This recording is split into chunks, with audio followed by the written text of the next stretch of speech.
Okay. Students, wish you all very good afternoon. Let's start the class.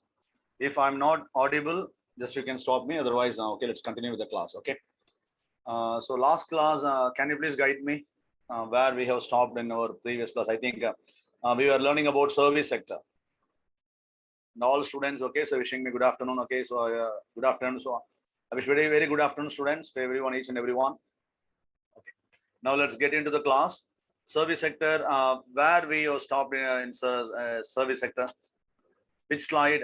I think we have completed about the Y part, which means we have completed service sector between 1950 to 1990 leapfrogging. Okay, fine. Okay. Thank you, students. Okay, now let's start from where I left in the previous class. Leapfrogging. No?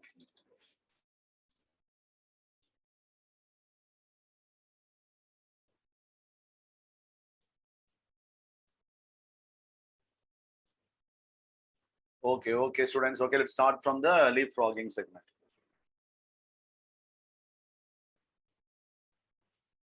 Okay. So we have completed these slides. Service sector led growth in India, and then service sector.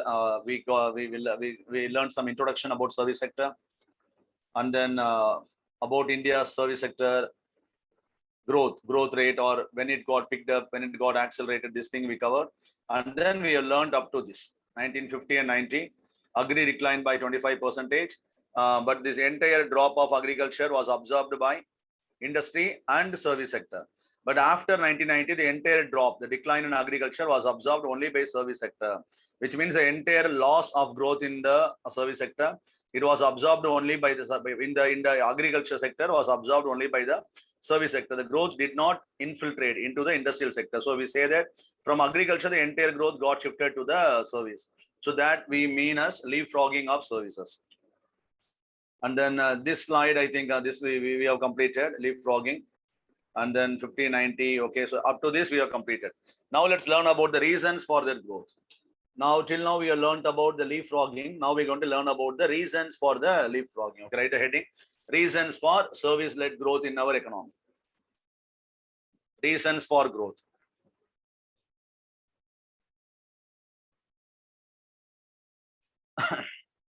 So here, first of all, understand, student, there are 6 reasons which we are going to learn in detail. Okay, so for example, one is the entry of Industrial Revolution 3, which we call it as the advent of information technology, because that concept was new to the entire world.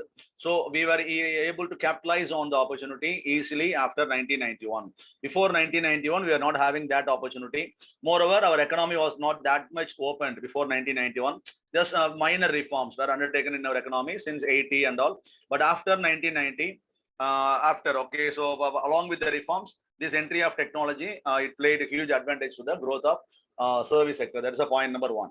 Second one, we know that in any sector, all these points you can write, students, because it has been given elaborate manner in the coming slides. Okay, given 6 slides. In 6 slides, all the points are given in the elaborate way. Okay. Second point is demand-led growth. After 1991, we got more demand for our service sector, especially our information technology, our BPO, KPO, financial services, our accounting services. These things were highly demanded by the industrial clients in the other developed countries. So we got more demand in our job. So that is second point, demand-led growth. And then here, the point what you should remember is this demand was not internal demand. So this demand was majorly external. But you know that demand are of 4 types. We can say in the service sector angle. One is internal demand and one is external demand. Internally, so we got very less demand internally, but externally we got huge demand. And there is one more demand. One more demand is called as, for example, the services may be consumed by the consumers, which means end user. Sometimes services may be consumed by the producers. For example, if I'm running an industrial company, I may need a service. Without employing that service, I could not be able to produce my output. These services, we technically call them by the name called as intermediate services. You would have heard about the same term in the national income, intermediate goods, the goods which are used during the production process. Same angle, intermediate services. So these are different types of services, but here we got major services demand in the external area. Okay, that's a point number 2. Then third point is there is a microeconomic concept. That concept is known as elasticity. Elasticity, or it can be called as the demand elasticity, income elasticity of demand on services. Which means when the income increases, where the more benefit goes. So in that angle, income elasticity of demand on services. For example, when your income increases, it does not mean that you will spend more on rice, you'll spend more on wheat, because even with the low income, you'd have bought all those things because they are the essential things. But when your income grows beyond a particular level, the higher the income you earn, so you'll utilize them to buy some quality services. For example, earlier you would have, for example, if you have gone in the normal transport mode, means now you may prefer some flight services, or even in the bus you may go for some luxury service. Which means earlier you were sending, if you are spending 100 rupees, when your income increases, so you may spend 200 or 300 or 400 on the services. Okay, maybe high quality education, high quality health, and then high quality transport, communication, all areas. We may under other travel, and then tourism, the hotels, restaurants, all these things will grow when the income level of the individual increases. So the third point is the income elasticity of demand. Okay, when the income increases, correspondingly more benefit will happen on the demand for the services, which is internal, the consumer based demand, and all this demand will happen. Okay, that is a third point you have to remember. Okay, then fourth point is in the industry class, I was telling you that there is a concept which is fundamental to any economy. That concept is known as splintering, which means the industrial activities which were once part of the company will now become segregated, and these jobs will be done by the other players who are not the industrial players. They are the service sector players.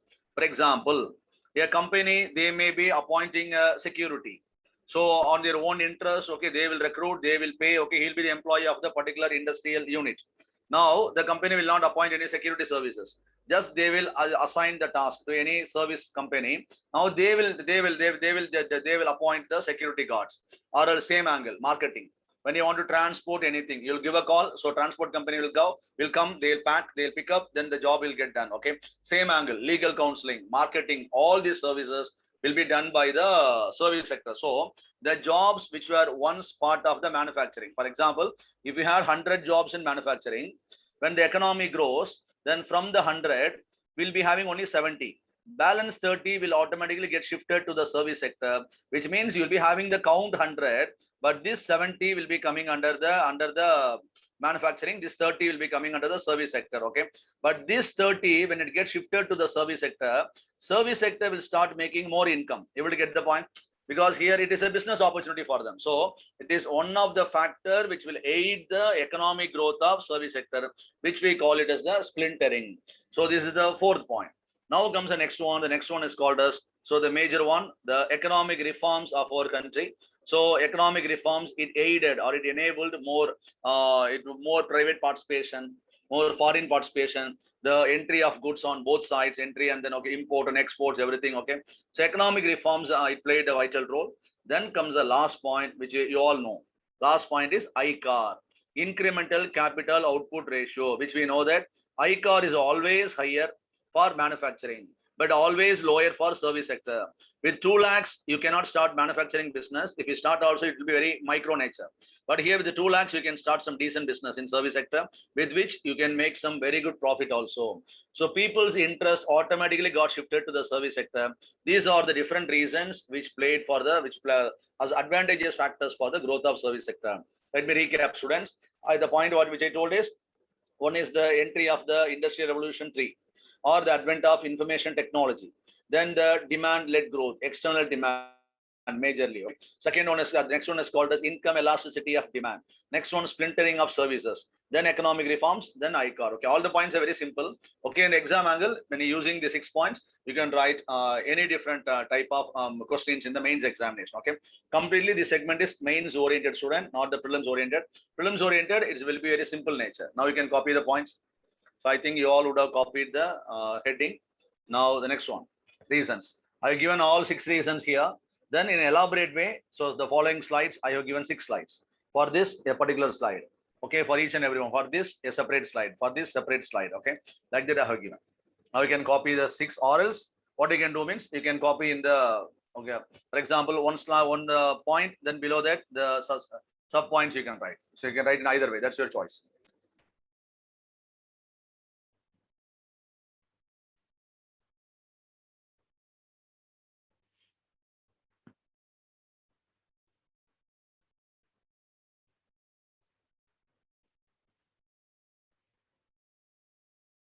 So this service sector growth is very important with respect to our mains preparation.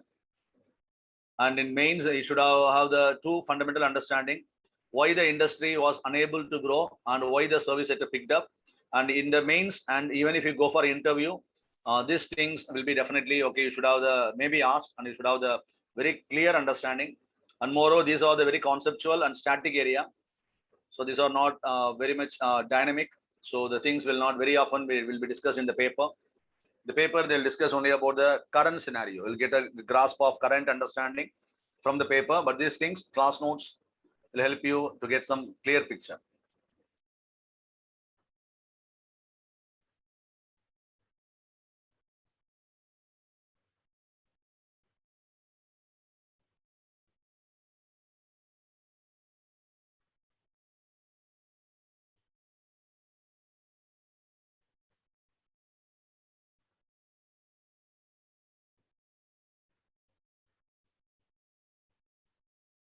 Okay, first you write the 6 points. Then for each and every point, I have given some additional information about the each and every point. Okay, so all 6 points.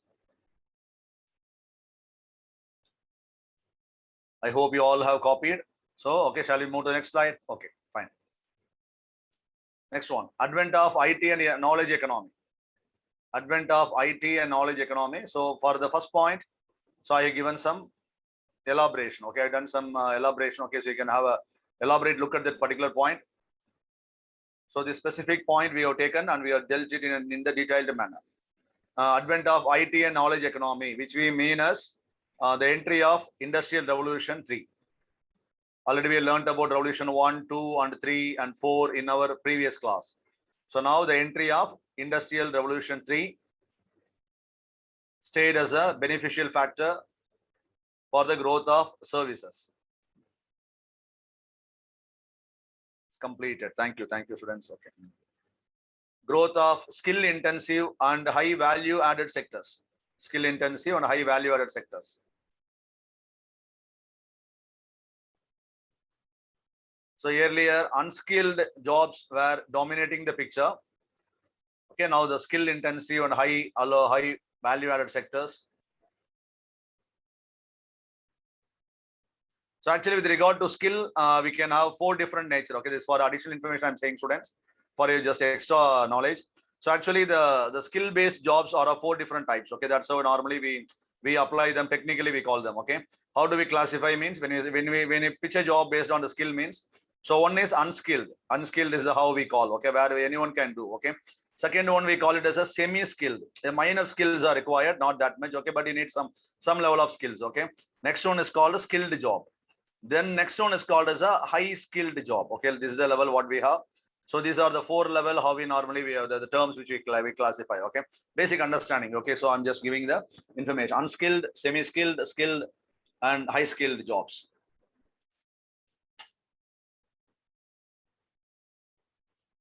Okay. So here we are talking about the skilled and high skilled. Okay, the 2 things emerged. Okay, so skilled and very high skilled jobs emerged after 1991, and then our economy was able to capitalize, or we were able to tap on those opportunities. So when we did that, automatically we got the business, and then our service sector prospered. Okay, that's a point number 1. Now second one. Okay, second slide. Income elasticity of demand. What is the point here? For example, I'm earning 10 rupees. Now I'm earning 30 rupees. Now I'm earning 100 rupees. Now I'm earning 1000 rupees. Okay, now take this. Okay, the income increases. When the income increases, now what I'll be doing here, 10 rupees means now I would have utilized the entire money for the purchase of goods, which means the essential goods. Because moreover, to buy the essential goods itself, my money may not be sufficient. So I would be borrowing. Okay, so my money is not sufficient. But when the level 30 goes, okay, here I could be able to buy the goods with at the sufficient level. Okay, because my income is enough. But when the income goes to 100, here itself I have satisfied all my needs for the goods. So all the entire 70, what I'll do, I'll either save them or I'll utilize them for some extra level of services. Okay, which means the whatever the needs which I was unable to address during this low income period, all the things I'll try to do them. Okay, then when income goes to 1,000 rupees, then I may start doing lavish spending. So normally, okay, all the lavish spending will take place only in the service sector. Some part will take place in the industry also. For example, when you are buying some commodities. So when you are buying some televisions, okay. So here you are at this level, okay, you may buy television at very low cost, okay. But here the entire income you'll buy some high cost television, which means the higher the income increase, which means does not mean that here also you'll be buying rice at 50 rupees. Here you may buy rice at 60 rupees. Only 10 rupees increase. But here, if you bought television at 10 rupees, here you may buy television at 70,000 or 1 lakh rupee or 2 lakh rupees. So understand the scale, because the entire conversion will take place, okay, here at this level, okay. So in this angle, income elasticity of demand is more for the services, okay. That is a point what we are dealing here.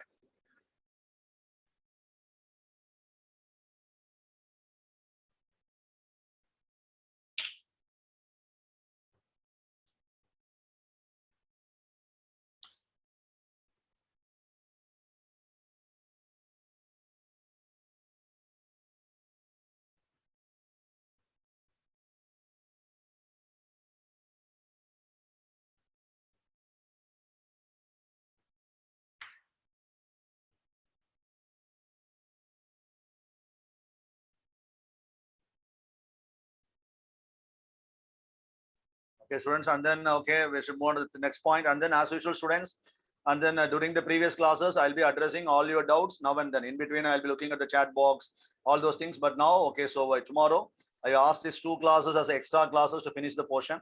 So my prime motive will be to complete the class on time without skipping anything. Okay, so without leaving, because without no, so my main focus will be to also to focus on the content. So your doubts, I'll be giving importance at the end of the class, which means those who don't have doubts, you can leave. Others, those who have doubts, okay, you can sit and then you can go ahead with your doubts. Okay, so I'll be coming to your doubts portion at the end of the class. Demand-led growth. So next one. So here I have classified the demand for your understanding. One is this one, very simple: domestic and then foreign consumers, or else domestic demand and foreign demand. But here I have not mentioned about which type of demand has contributed more. But the understanding is here, okay, this one will tell you the idea. Export of services contributed a lot to the growth of service sector. Here I not mentioned, you can write this point. Export of services contributed a lot, which means the foreign demand.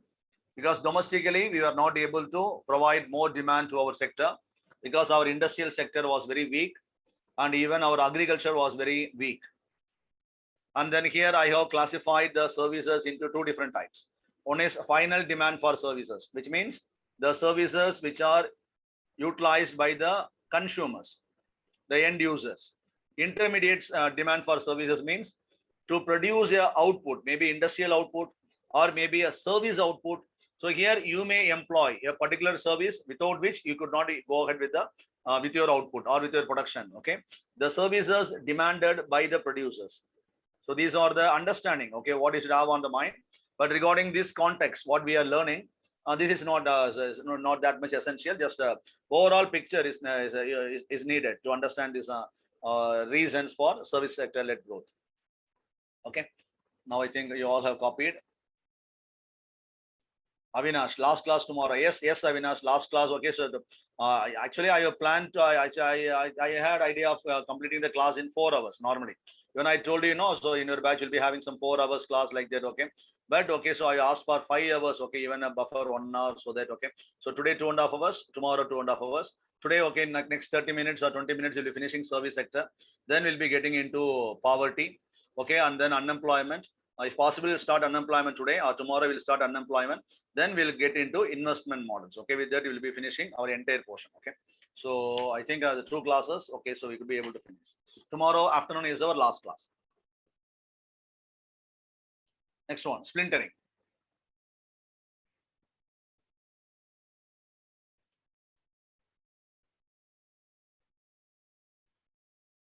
splintering. To contract this thing already we have learned in detail in our industry class, students. So just you can write this. And then examples here I have mentioned for your understanding.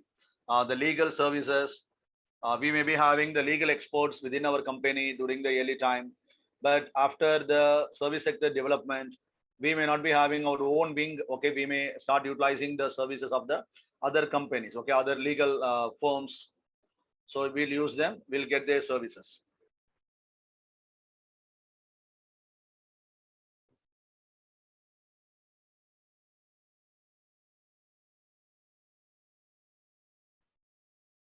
Okay.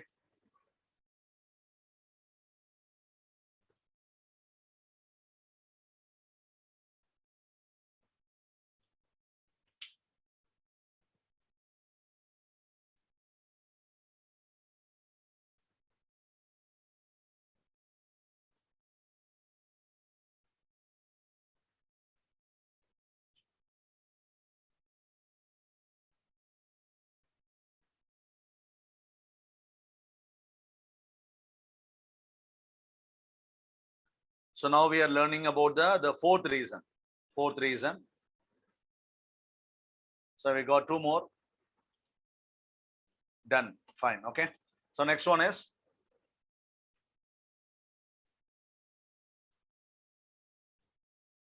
lower ICOR than manufacturing. Okay. Next point is lower ICOR than manufacturing.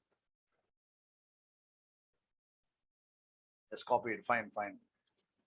Okay. Lower ICOR than manufacturing. Which way is a very simple. ICOR, we all know about the expansion for the term ICOR.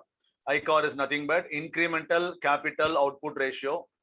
Incremental capital output ratio. Incremental capital output ratio. So which is always lower for service sector, which played as an advantageous factor for the development of service sector. So always when the ICOR is lower, it's good to the economy. ICOR is higher, it's bad to the economy. Okay, that's a normal fundamental understanding. This high ICOR, which prevailed in the manufacturing, diverted the investments toward service sector.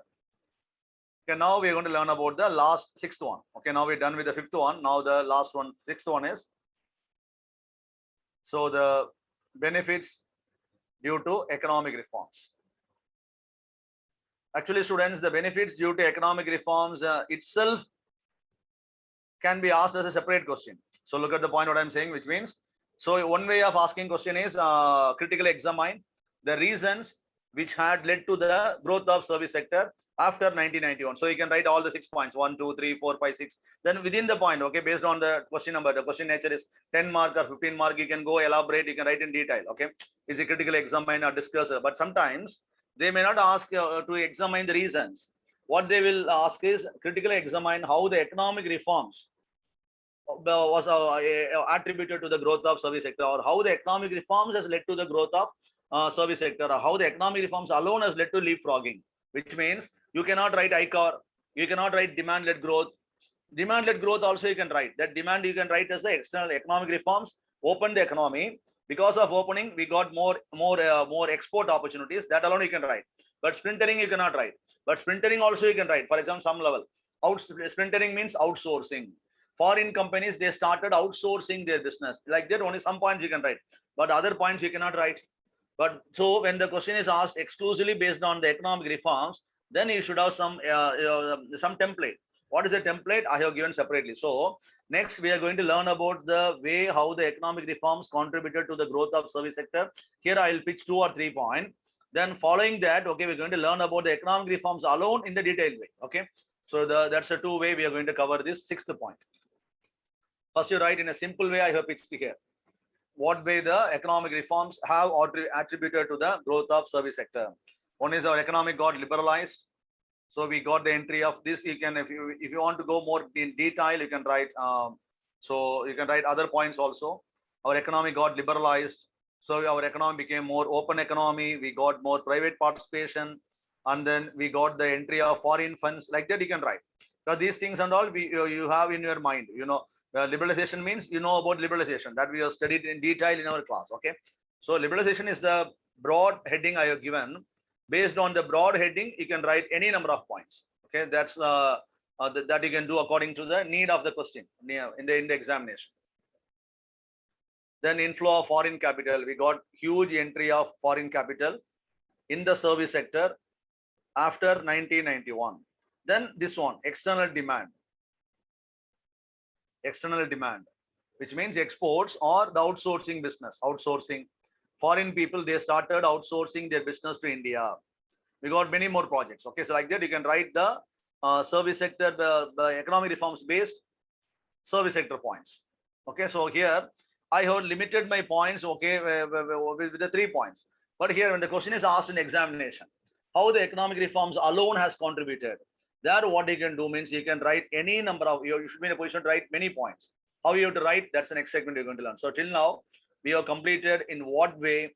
So the overall, okay, so what are the factors which led to the growth of service sector after 1991? Here we have mentioned economic reforms as 1 point.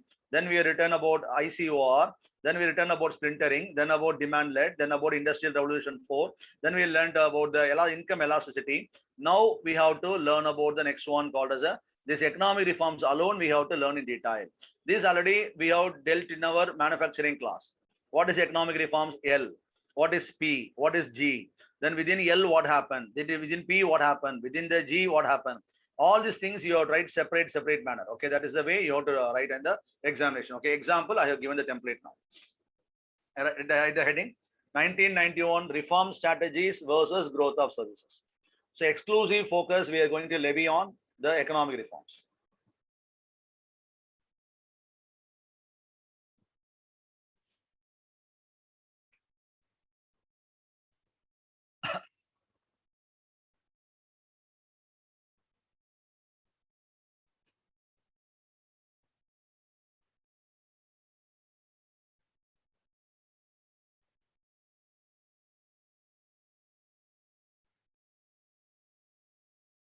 (1991) reform strategies versus growth of services. Here, we are going to learn the points with respect to the economic reforms, but all the points are the points which you already know. Just I'm giving you a template, that's all. Okay, so template which will give you confidence or give some idea, a spark on your mind. Based on that, you can write based on your understanding. First one, our economy became open economy. When it got opened, we got more demand for our services. So it's the one way of writing the point.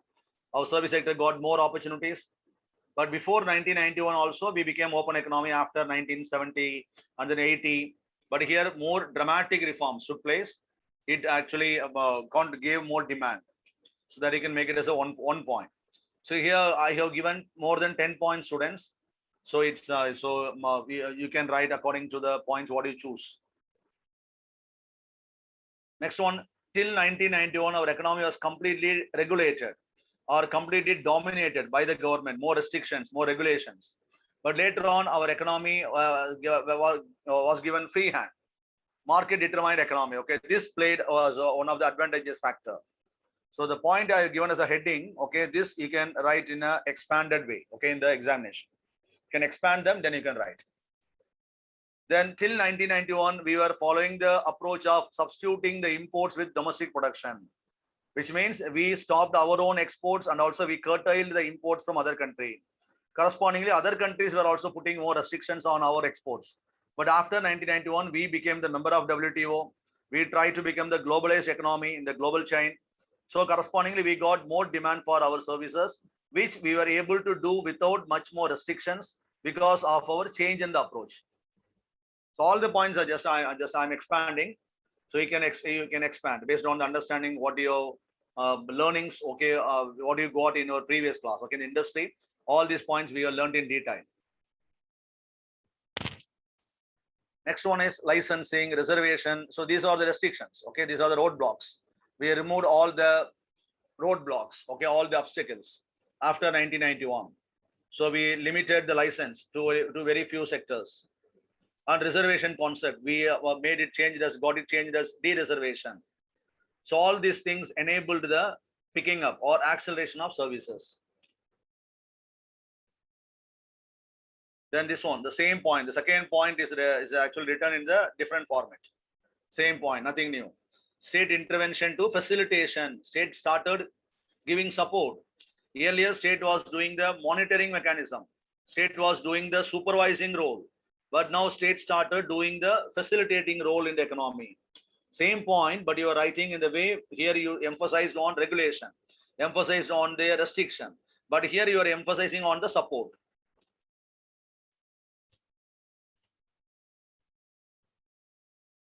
Okay, so only 6 points, students, but with the 6 points alone, you can write a 10 mark or 12 mark, 12.5 or 15 mark question. But we got other points also. Okay, so we got the next slide also.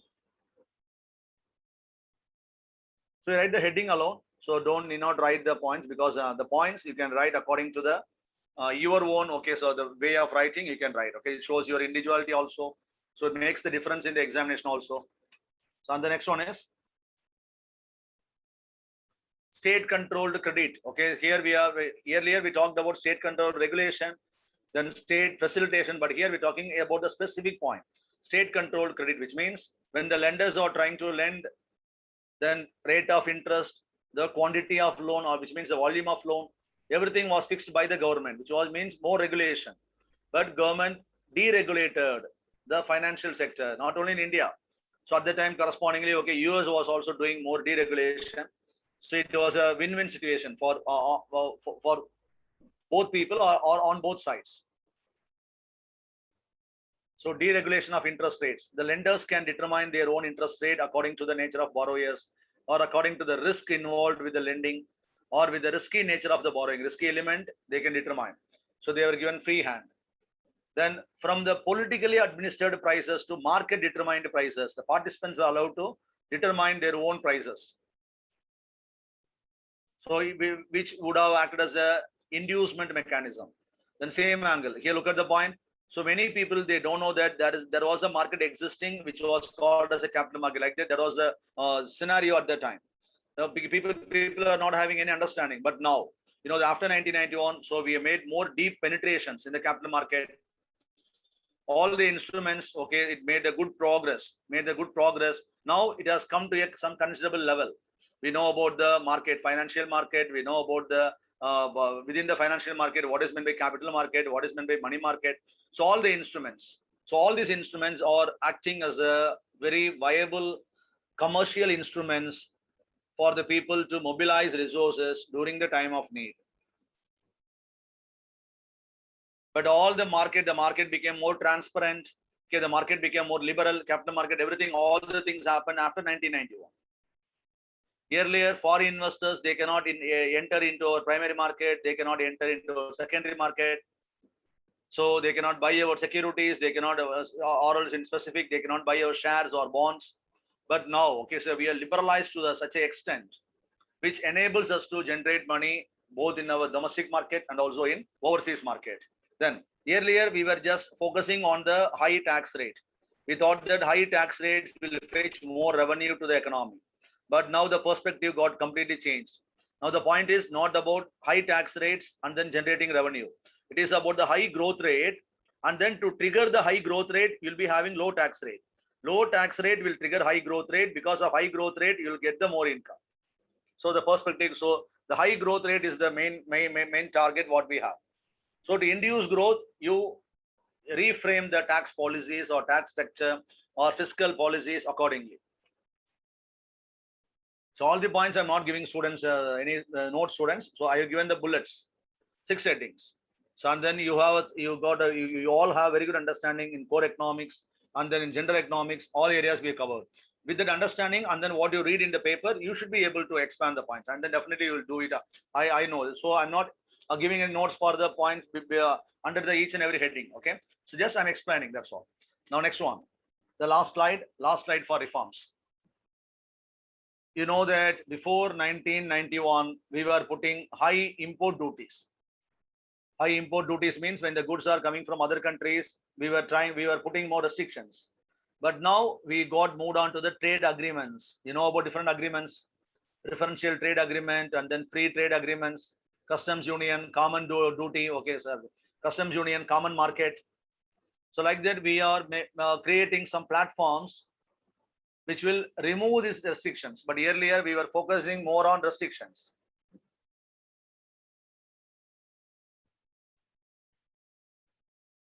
Capital market point, please elaborate. Okay, capital market point, it's very simple, students. So you know about the financial market, no? So based on the doubt I'm answering. Okay, for example, you know about financial market. Financial market made up of two segments. One is called as a money market. One is called as a capital market. Earlier, when we have a domestic player, when he wants to invest in the money market or in the capital market, the mechanism of investment itself was different.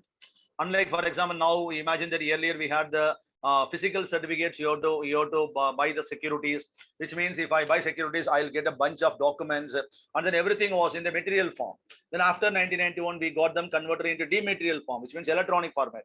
Now also we have electronic format, but now imagine that we got in many apps. You know that, okay? So now we got many discount brokers, okay? Which means staying at home, using your laptops, using your mobile, wherever you go, okay? You can install the apps, you can buy the securities, which means now it has become very convenient. But after 1991, when compared to the pre-1991 period, the way how the domestic investors can invest in the market, how they can approach the securities, all the things got liberalized. Apart from that, foreign investors also, when the foreign direct investors, when they wanted to buy securities, or foreign portfolio investors, when they wanted to buy out securities, we were having more restrictions. We are not letting the foreign portfolio investments before 1991, which means without letting the foreign portfolio, they cannot invest in our securities, which means they cannot buy our shares, they cannot buy our bonds. But after that, we gave the permission to the foreign portfolio investors, and then we made some liberal changes to the domestic investors. So before 1991, whatever money we had in our hands, for example,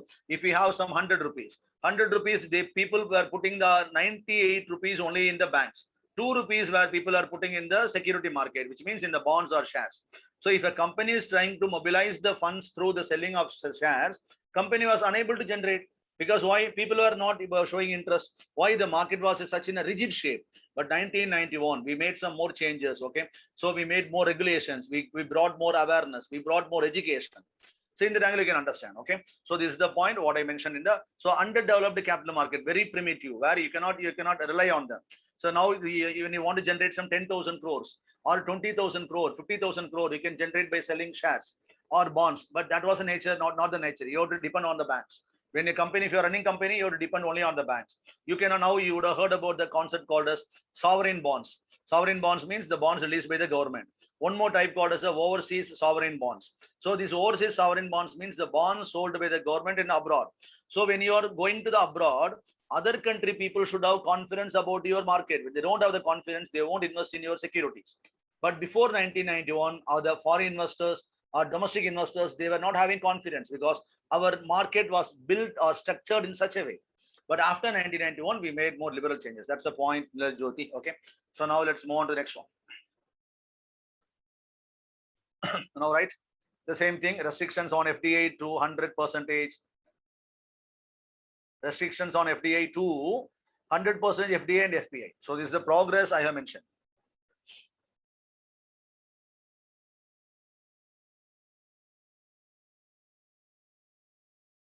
Then from fixed method, we moved on to the floating currency. Floating currency means it is an indicator for going more market centric. When you go market centric, you will develop more trust and confidence about your economy in the global system. So global investors, they will get some confidence about your economy because you are not intervening more in your market. So it develops a certain level of confidence among the global investors. Okay, so that we did after 1991. So the floating currency is also one of the initiative or one of the factor which attributed to the growth of service sector. Then till 1991, our government was doing the role of monopoly. Okay, so only player and I'm the only player. That's the mindset. But now, so I'll be one among the player. Okay, from the only player to one among the player in the market. So from monopoly, okay, so moved on to the private participation or privatization. Then before 1991, we were not much relying on the monetary or fiscal instruments, which means the CRR, repo rate, reverse repo rate, or whatever the other instruments, the tools of RBI, or whatever the expansionary policy. With the tax, you can do any kind of changes. With subsidies, you can save the vulnerable people. With the tax, you can generate revenue. With the tax, you can also support the industrialists. All these things became more effective. We started using them in a more effective manner after 1991.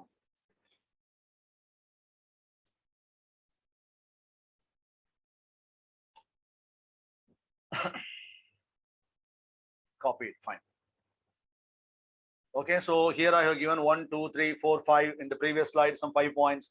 Before that, some 6 points. So I have given some 16 points, students.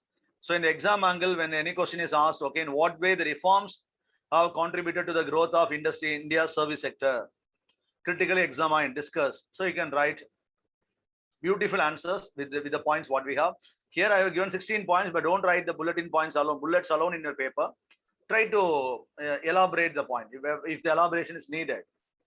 Or else the point what you are writing, okay, is the broad point conveying the concept exactly, means you can stop with that.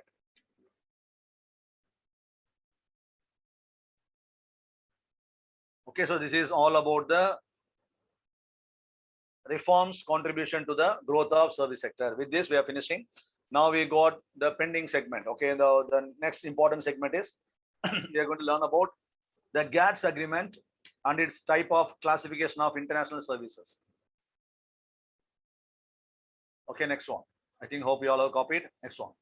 Now here, okay, now, so this is a slide which I have given to brainstorm your minds. Okay, so the point is, now till now we have learned about why the reforms have promoted the service sector. Why the reforms have promoted the service sector, that we have learned. The same thing, why the reforms did not promote the secondary sector, already we have learned in the secondary sector class. So just I'm giving you a hint that, okay, because the thing is, because why this, because all the things what we have learned in a positive way, that we have to pitch it in the negative way for the secondary sector. Why it got like, because we learned about the premature deindustrialization, the rigid policies of the government, and then here low ICAR is the beneficial factor for services, but high ICAR was a detrimental factor for the manufacturing. So all those points, okay, so and then Industrial Revolution 3, actually it played supporting role for the services. So now you remember, recollect the points what you learned in the secondary class. Industrial Revolution 1 and 2 had already created some global giants, leaders in the industrial business. So in that space, we are unable to compete. So all the points, you kindly you revise the points what you learned in our secondary sector class. So here I'm giving you a hint, which means this slide is given with the aim of giving the complete feel to you. So here we have learned about how the reforms have promoted the service sector, but the same question should come to your mind.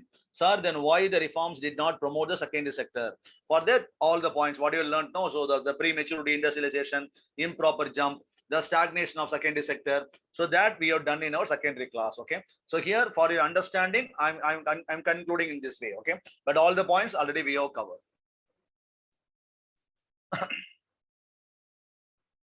High ICAR, less skill development is fine, okay?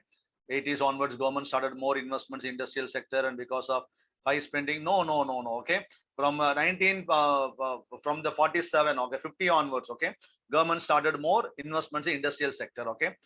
That's not, that's whose message is that, okay? So that's not true, because second industrial policy highly focused on the industrial investments, okay?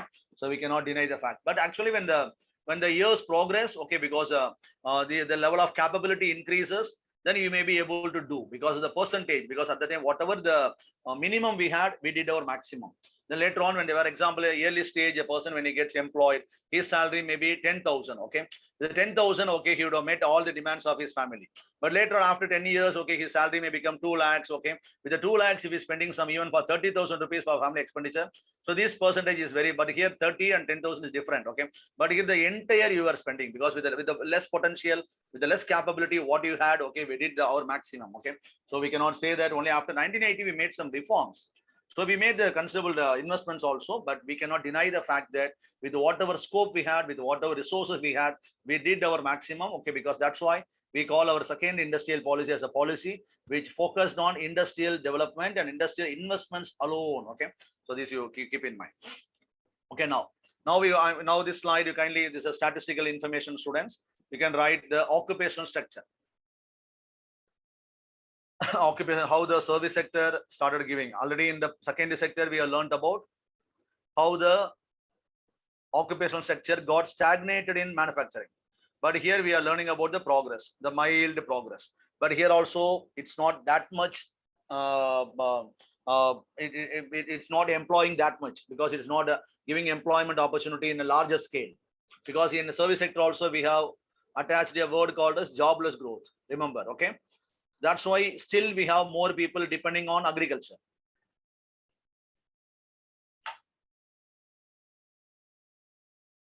But there is a considerable progress. But always remember, service sector, so in Indian nature, so wherever we say that we can expect more growth, but the jobs, okay, jobs we are not getting that much corresponding, or proportionate jobs we are not receiving from the service sector.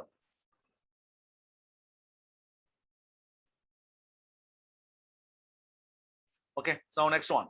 Now the next segment, right, the heading WTO and GATS agreement. We all know that after doing the economic reforms in our country, India joined WTO on 1995. Okay, so we call India as one of the founder member of WTO. India joined WTO, and then you know that WTO is an agreement. Yearly before WTO, we are having the agreement called as a, or we are having an arrangement called as a GATT agreement. Okay, this GATT agreement got converted into WTO agreement, and then within the WTO agreement, now we have many agreements. Okay, so now within the WTO, one agreement is the GATT agreement, but earlier GATT was the only agreement. But now GATT has become a one component of WTO agreement. Then we have one more agreement called as a GATS. Then we have one more agreement called as a TRIPS, TRIPS agreement. Then we have one more agreement called as a TRIMS agreement. Then AOI agreement. Okay, so like this, we got many more agreements. So this agreement is for general agreement on tariff and trade, for the trade in goods. This agreement is for general agreement on trade in services. Okay, this one is for trade related intellectual property rights. Okay, IPR. This one is trade related investment measures. This one is agreement on agriculture. So these are the different agreements what we have within the umbrella agreement of WTO. But before 1995, we were having only one agreement. That agreement was GATT, which was framed on 1948. Okay, this GATT agreement got converted into WTO. Now within the umbrella of GATT, we have within the umbrella of WTO, we have got many agreements. So, but in our class, we are today concerned with this agreement. Okay, the second agreement. Okay, called as a GATS. Why we have got this agreement?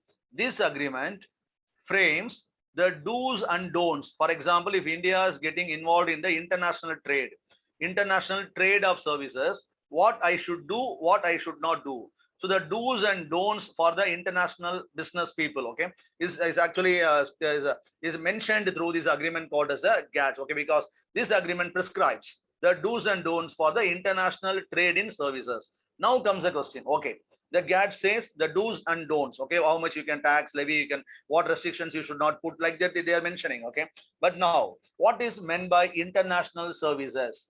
When do we call a service as an international service? Means to have some clarity on that concept, to have some clarity on what is meant by international services. The GATS agreement classifies the international services into 4 different types. They are classifying into 4 different types. When any two countries, here I am not talking about the domestic services. If one company is giving service to another company within India, that we are not concerned under the GATS agreement.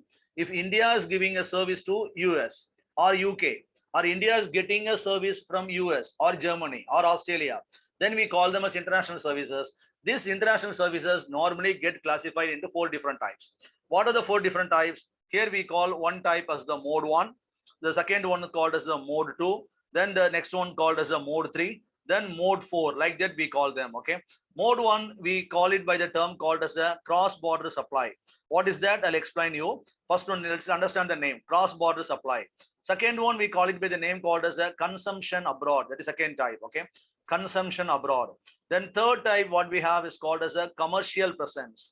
Then third is called as a commercial presence. Then the fourth type is called as movement of natural persons. Like that, we classify the international services into 4 different types. Okay, these are the 4 different types. What are they? Now I'm going to explain you one by one. Okay, so now this is the introduction for this topic. With this introduction, now let me get into the 4 different types. Okay, so what is the purpose? When you read the paper, so you may come across, so mode 1 of GATS agreement, mode 3 of GATS agreement. So when they talk about in this way, so they'll be talking about mode 3. Now we are going, so we got these restrictions, we have to remove them. Okay, so you should understand what they are talking about. Mode 3 na enna solranga. Okay, commercial presence means what they are talking about. You should have the basic understanding. Then only you can connect with what they are discussing in the paper. To have that understanding, now we are going to learn about what are the 4 different modes what we have under the GATS agreement. What is GATS agreement? You all know, but I have given the introduction. Okay, it is one of the agreement within WTO. Before WTO, the agreement what we had was GATT, but now GATT is the one of the sub agreement under the WTO agreement. Now I'm going to explain all the four. Okay, all the four. Now write the heading: 4 modes of GATS.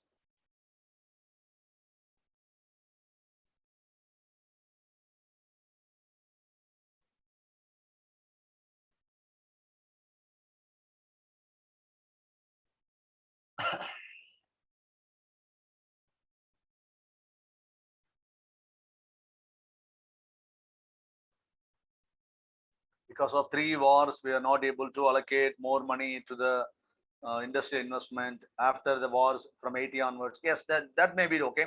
So a second 5-year plan we gave, no. So third we got the war, we are not able to allocate. Okay. So that is the war reason we are not able to allocate. So in between, okay, that's the right point. Okay, that you can take. Okay.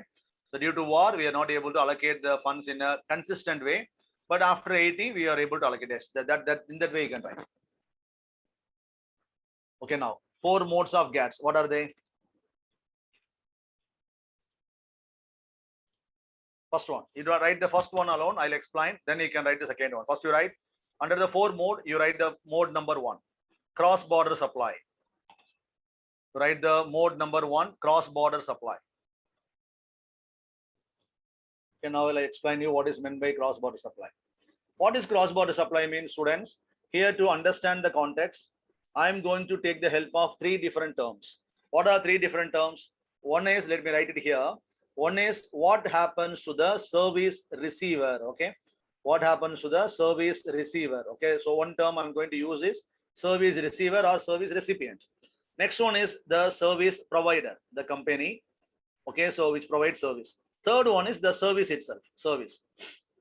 So all the 3 I'm going to employ, and then I'm going to define the mode 1. What is mode 1? Now listen here. So here we have one client, okay, one client, or the which may be receiver on this side. This side we have the provider, which means they are in 2 different countries. They are in 2 different borders. Now the receiver, the client, okay, has given some project to the provider, to this company. This providing company, after getting the project or after getting the order, they complete the project, which means the service. They complete the project, and then they submit or they give it back. Okay, they give the project, okay, to the receiver without crossing the border, which means to get the project, okay, the receiver need not cross the border. Now we will not understand it exactly. Okay, now the example will help you to understand. Now first, before getting into the example, let me define it theoretically in a very simple way. What is that? In the mode number 1, the service provider provides the service to the receiver without crossing the border. The service alone will cross the border. The receiver will not cross the border. Provider will not cross the border. So here, let me write here. So let me use other color. Okay. So here the point is, here what will happen is,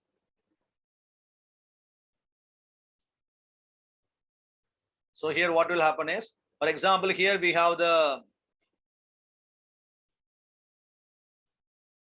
okay. So here we have the service receiver, means receiver will not cross the border. If you have the provider will not cross the border. Service alone will cross the border in this nature of service. So what is the example? We have many IT companies, we have many financial companies, or many IT enabled services, or BPOs or KPOs. What is happening in those companies? So when we are doing any IT project, so we are doing the project of any foreign clients. After getting the project done, we are transferring the files, we are transferring the project through the information communication technology. So we are not going there and then we are not submitting the service, and then they are not coming here, they are not, okay, receiving the service. So they are remaining in their boundary, we are remaining in our boundary. We are getting the job done by transferring the service using the information and communication technology. It's very simple. So here, what is the point? So in mode 1, service receiver will not cross the border, provider will not cross the border, service alone will cross the border. So here we'll transfer the service. How we are transferring? We are transferring it with the help of information and communication technology. What are the examples? Examples we can call them as all the IT and IT enabled services. So this is the broad example. To be more specific, we can say that, so all the IT core IT services, or the BPO services or the KPO services or other IT based financial services, all the things you can cite as the example for the mode 1. That's all. Okay, so now I think you are clear. You can write. So what is the meaning? Okay, so now you are clear. So you can write in this way, students. You can write the definition in two formats. One is you can write the definition in the format what I have written here. So you can write three things. You can put the cross mark, you can put the tick mark, or else you can write in the statement format. So in this type, service provider and receiver will not cross the border. Service alone will cross the border. That in that way you can write. So according to the your convenience, you can frame the definition. So in this type, service provider and receiver will not cross the border, but the service alone will cross the border with the help of information and communication technologies, ICT technologies. Okay, so service provider and receiver will not cross the border, but the service alone will cross the border with the help of information and communication technologies. Example. Okay, example. This template, students, you kindly try mark it in your notebook. Okay, because this is the way we are going to understand the things. Okay, for all the four, we are just going to put the cross mark. We are going to put the tick mark. That's all. That will help us understand. But for writing the definition, you can use the words. Okay. So service provider and receiver will not cross the border. Service alone will cross the border. Example: the IT and IT enabled services. You all know the people. You are mostly your weekend batch. So most of you may be from a working background, you know about the IT enabled. For others, if you're hearing the IT enabled, means the services where the core job is not IT, but without the IT, you cannot carry out the job. Okay, so which means the BPO. BPO is not IT. Okay, but here it is IT enabled. The financial services, all the back office work, they are called as IT enabled services. Okay, which means the telehealth. So the medical transcription, what you are doing, which means they are not the core. You are doing some other job with the help of the IT enabled services. Example: BPO, KPO, and then financial services, accounting services, all the things you can write, which you are transferring through online or through digital mechanism. Next one, consumption abroad. Or else you can take now, you can listen, you can compare our class. Okay, our class can be called as an example for cross-border supply. So we got our students, okay, those who are in the other countries also. Now we are listening, okay, maybe one or two students in a batch, okay, from other countries. Maybe, okay, so they want to come back. When they come back to India, they may want plan to have the plan, okay. Now they will attend the class, one student or two students in a batch, okay. So what they are doing, we are transferring the service using the technology, okay. So you are staying at your home in the same way they are staying at their countries, okay. So now those who want to get back to Indian service, okay, this administrative service, so they are attending the class in this mechanism. This example for the cross-border supply. Okay, so next one, consumption abroad. Consumption abroad, second one. So here, very simple, students. Second one, consumption abroad. What's that? Okay, consumption abroad is very simple. So here, so now in the previous case, I mentioned as service receiver is not crossing the border. So here, let me write all the three. Receiver, what happens? Provider, what happens? Then service, what happens? Okay, so here service will not cross the border, the provider will not cross the border, but here what happens? The service receiver alone will cross the border. For example, if you have a client in the foreign country, if he needs Indian service, he cannot get the service by staying in his boundary. He has to cross the border, he has to come to India. Only after coming to India he can avail the service. Example, when he wants to tour India, okay, wants to tour India, he has to come to India. So we got some, okay, the virtual tour, these things, but that's not real. Okay, so you want to tour India, or else a person, for example, Indian, wants to go abroad to pursue his education. So what you should do? You should travel, you should join the foreign institution, then he will learn. Okay, the same example, online students attending the class online, but those who want to attend the class offline, okay, for example, domestic example. So our academy, okay, for domestic angle, okay, you have to, okay, so come to Chennai, you have to attend the same angle. The students, those who are in the abroad, when they want to attend the class in the offline mode, okay, so what they should do? They should come to the classroom, same angle, okay, same angle. If there is a patient, so who feels that, okay, so I want to come to India to get some medical treatment, okay, if he, so what he should do? He should come to India. So then only he can do the, okay, the surgery or transplanting, the things could be good, could be done, okay, could be get done, okay. So the point is, the person who wants to tour India or pursue education or get the medical treatment, they have to cross the boundary, they have to come to the country, then only can get the get the transfer of services. This example is called as consumption abroad. So what are the example? Example we can say as a tourism, or we can say as education, tourism, education, or in specific, we can add one more example as a medical tourism. So all these are the examples for more consumption abroad.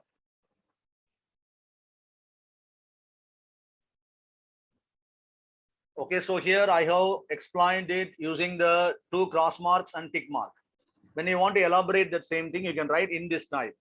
In this type, how you can write: service provider and receiver will not cross the border. The receiver will cross the border and consume the service. That's all. So same thing you can write. Okay, do not depend on my explanation. So you can just frame your own definition.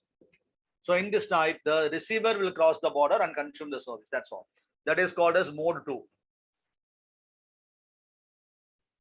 And then remember, all the four we are applying and we are classifying only for the international services, not for the domestic services. Domestic, this becomes invalid.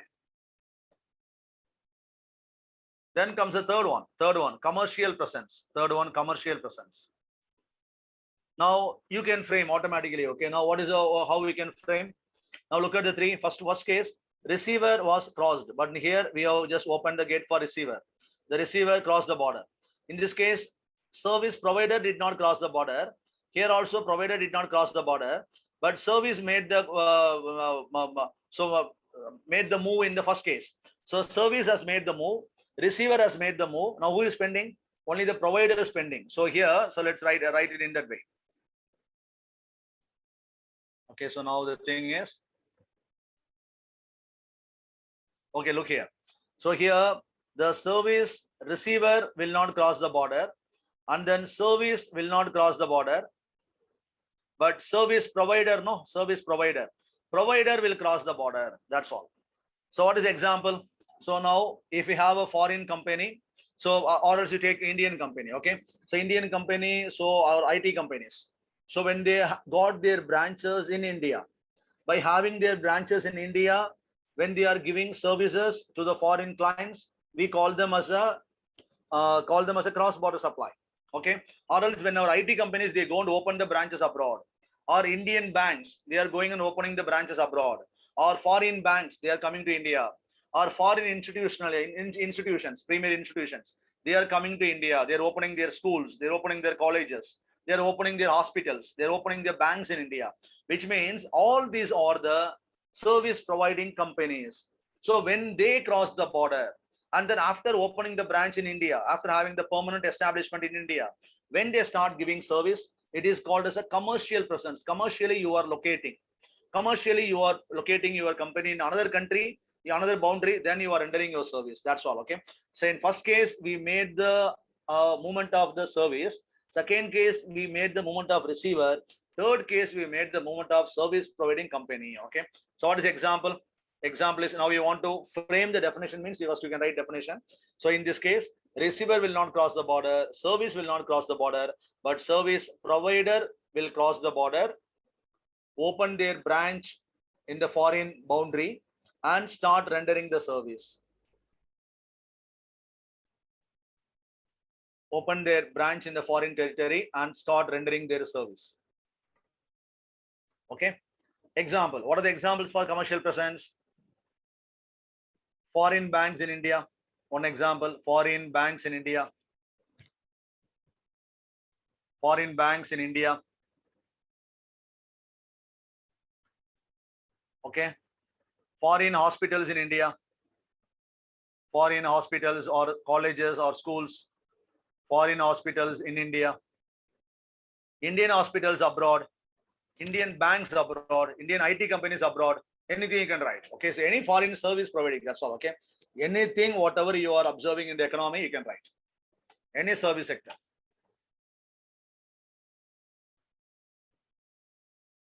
Yes, now Karthik has asked. Okay, on-site projects. Yes, Karthik. Okay, so your question will be answered in the next segment. Okay, and then all the hotel service. Yes, hotel service is example for the commercial presence. Okay, when you have the hotel services, two angles, students. For example, when you have the foreign hotel in India, okay, so foreign hotels when you have in India, that is example for what example? Example for consumption abroad. for example, sorry, okay, not foreign hotels. Foreign hotels, when they are in India, that's example for commercial presence. That's all, okay. But we have Indian hotels. In Indian hotels, Indian restaurants, foreign people, they are coming and they are staying in tourism or medical treatment. That is example for consumption abroad. You are going to India, you come to India and you are consuming. But foreign hotels, when they are opening in India, that's the example for commercial presence. Okay. And one more thing your doubt is regarding on-site projects. Okay, that will be answered very soon. Okay. Royal Bank of Scotland. Yes, Royal Bank of Scotland is example for what type? Is an example for the third type, commercial presence. Okay.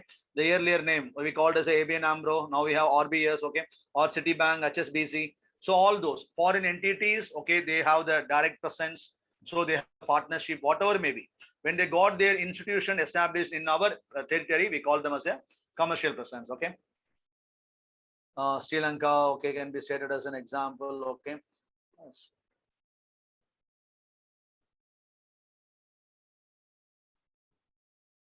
Yes. Okay. So IRCON. Okay. So we can say, okay, because so students, very simple. The point is we understand when you have the service provider in the foreign territory, that is called as commercial presence. Very simple. Whatever example you can ask any number of example.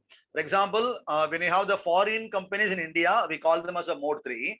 Same angle when you have the Indian companies providing the service to the foreign. For example, you take for example, we have Indian company. We are giving service to the foreign nationals. Those are coming to India. It can be called as the consumption abroad because you got the Indian companies. The point is which company we are talking about. So where they are. So the companies, when they move the border, it is called as a commercial presence. Okay, so asking many more example students. Okay, so okay, let me go to the next one. Movement of natural persons. Now you think and tell me what may be the answer. Because I told you we are going to frame the definition based on the three perspective. One is provider, which we have mentioned in the mode 3. And next one is the receiver, which you have mentioned in the mode 2. And then the service, which you have mentioned in the mode 1. So all three we have completed. What is left out? Nothing is left out. Then how we are going to frame the definition for the fourth one? So all three we have got exhausted, we have used them. So now what is the point? So now that is based on the doubt. Okay, the doubt which Karthik you asked. No, okay, now we are coming to answer. Okay. So here, service provider, which means service provider can be understood in two dimensions. One is it may be a service providing company or the staffs within the company. For example, when you have the IT company or when we have the bank, when the IT company makes its move to the other boundary, it is called as a commercial presence. But here, when the TCS company is not moving, so when the banks are not moving, so what they are doing is they are sending their staffs alone. They are going abroad. Okay. So on site, they are doing the project, which means they are doing it for 2 months or 3 months, 6 months, they are staying there. After getting the job done, they are coming back to India. Or else here we have the doctors. Doctors, they are going there. They are getting the surgery done, which means patients are not coming. Doctors going there. They are doing the surgery. After doing the surgery, doctors will come back to India. Now look at the difference. So here when you have the foreign hospitals in India, foreign hospitals are permanently established here. So they will do service to the clients. But here the doctors are moving. They are staying there for 3 days or 5 days. After getting the job done, they'll come back to the original country. So the underlying point is the service professional, they will cross the border, they will get the job done, they'll come back. Example, movement of IT professionals, movement of doctors, movement of lawyers, movement of engineers, movement of bankers, movement of IT professionals, or movement of government servants, private servants. Okay. So all the service professionals, when they move, okay, they may stay for 1 week or 1 day or 2 days or for 2 months or 3 months. Okay. They stay there and then they come back to the original country. Okay. Which means they won't stay there. Okay. Then the concept is called as a movement of natural persons. Okay. So here we have the example as the movement of all our doctors, lawyers, engineers, IT professionals, and then government servants, private servants. All the people, they come under the classification of movement of natural persons. Now you write. Okay, fourth one. Fourth one, now we can write. So you can write in this way.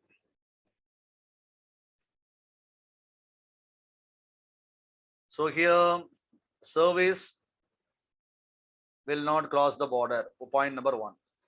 Then service receiver will not cross the border. Next one, service provider, providing company. You can write in this sense. Providing company will not cross the border. But service professional, in this company, there will be staffs, no employees. Service professionals, the doctors or lawyers or engineers, whoever may be, service professional, they move and then they get the job done, they come back. That's all. A small variation from the provider, within the provider.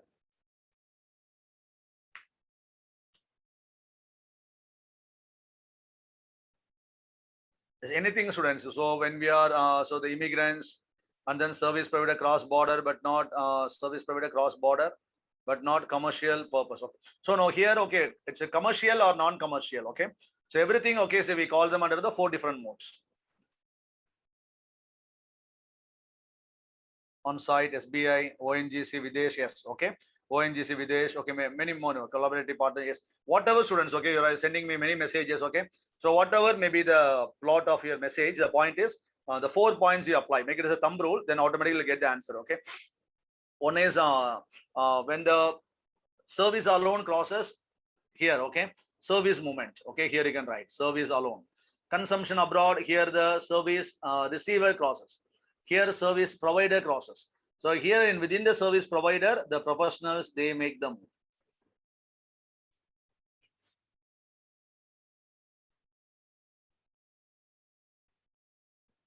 Yes, Indian ambassador. Yes, yes, it can be taken as a mode 4. So we got, okay, so we got them, okay, ambassadors in the foreign countries. So these are the non-commercial things, okay, but the considers the movement of natural persons. That I mentioned as the movement of government servants, no, movement of government servants, okay. So all these things.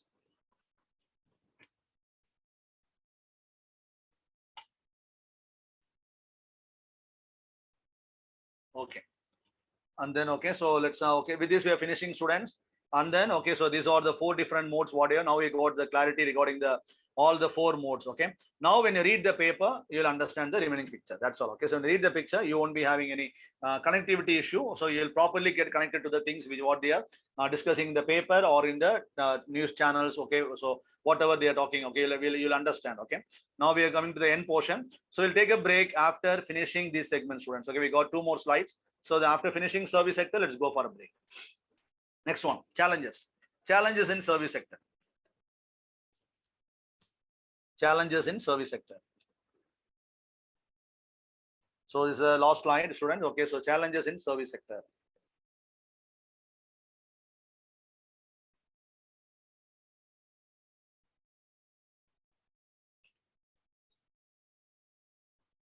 Challenges.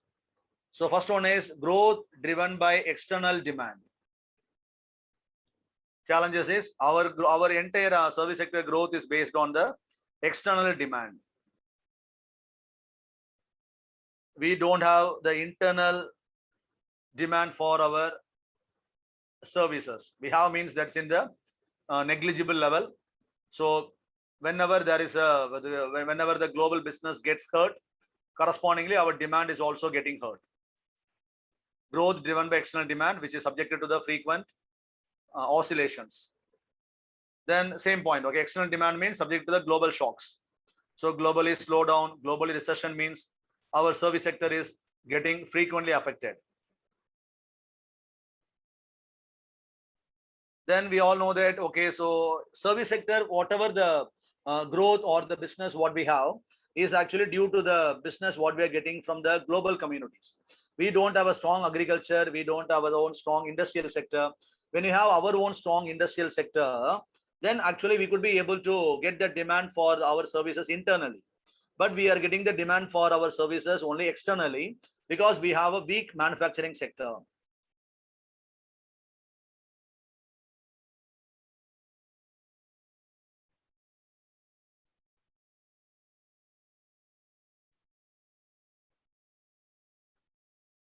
RCEP and all, it's a separate trade agreement, Jyoti. Okay, regional comprehensive economic, okay, so partnership, okay, so that is the trade agreements you would have learned, no, okay, the FTA, PTA, okay, in that category it comes, okay.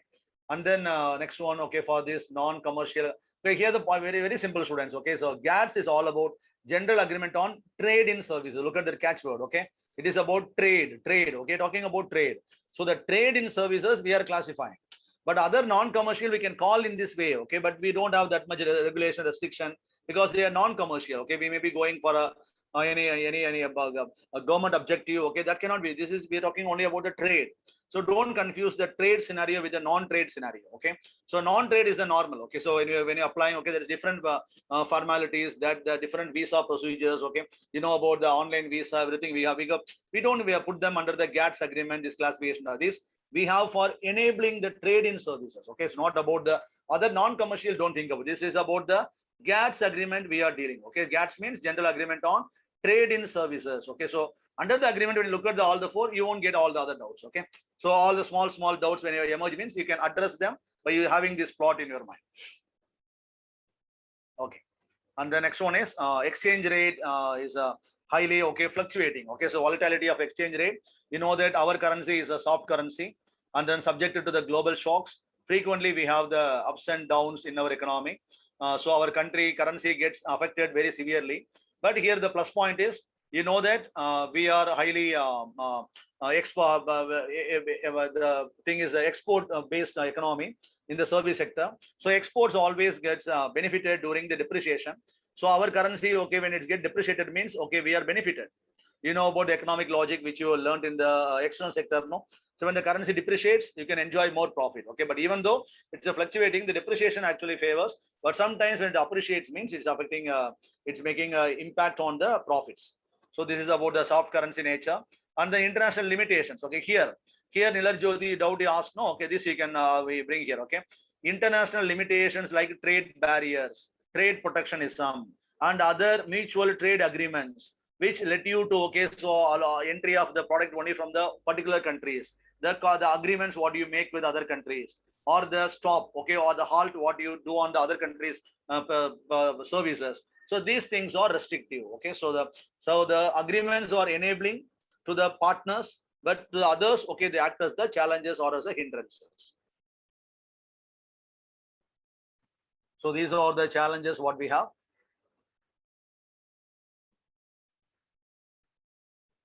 International limitations. Okay, so these are the challenges. With this, we are finishing our service sector students. Service sector is the segment which has got minimum scope in the prelims. Okay, so but we have done it in a decent way. Prelims angle, I told you, so prelims angle, one question may be asked in the prelims. Okay, there is a potential, but industry we may have 2 or 3, and then in the industry sector mains itself we may get 2 questions. But service sector in the prelims 1 question, that too in the current affair angle they may ask, and then mains angle we may have 1 question or we may not have question. Okay, that is the importance. And even if they ask means from the slides what we have seen, that is a static portion. Other things means they may ask from the things what or things which came in the newspaper. Okay, so for service sector, just go through the class notes, then read the service sector chapter in economic survey, then you read the newspaper. Okay, the newspaper normally you all will be reading. Okay, so no any special focus will not be given. So normally you go do your job of reading the paper. Apart from that, you just read the chapter service sector in economic survey. Along with that, you just go through the class notes. So that's more than enough for the service sector. Okay, now areas to focus. How this area can be prepared for the examination.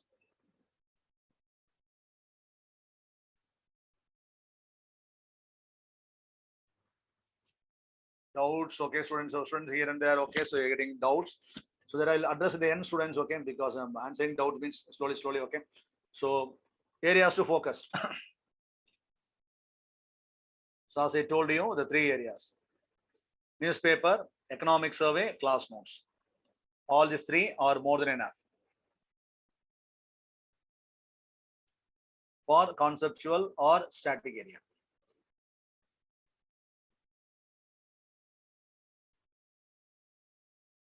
Okay, so with this we are done with the service sector. That's all.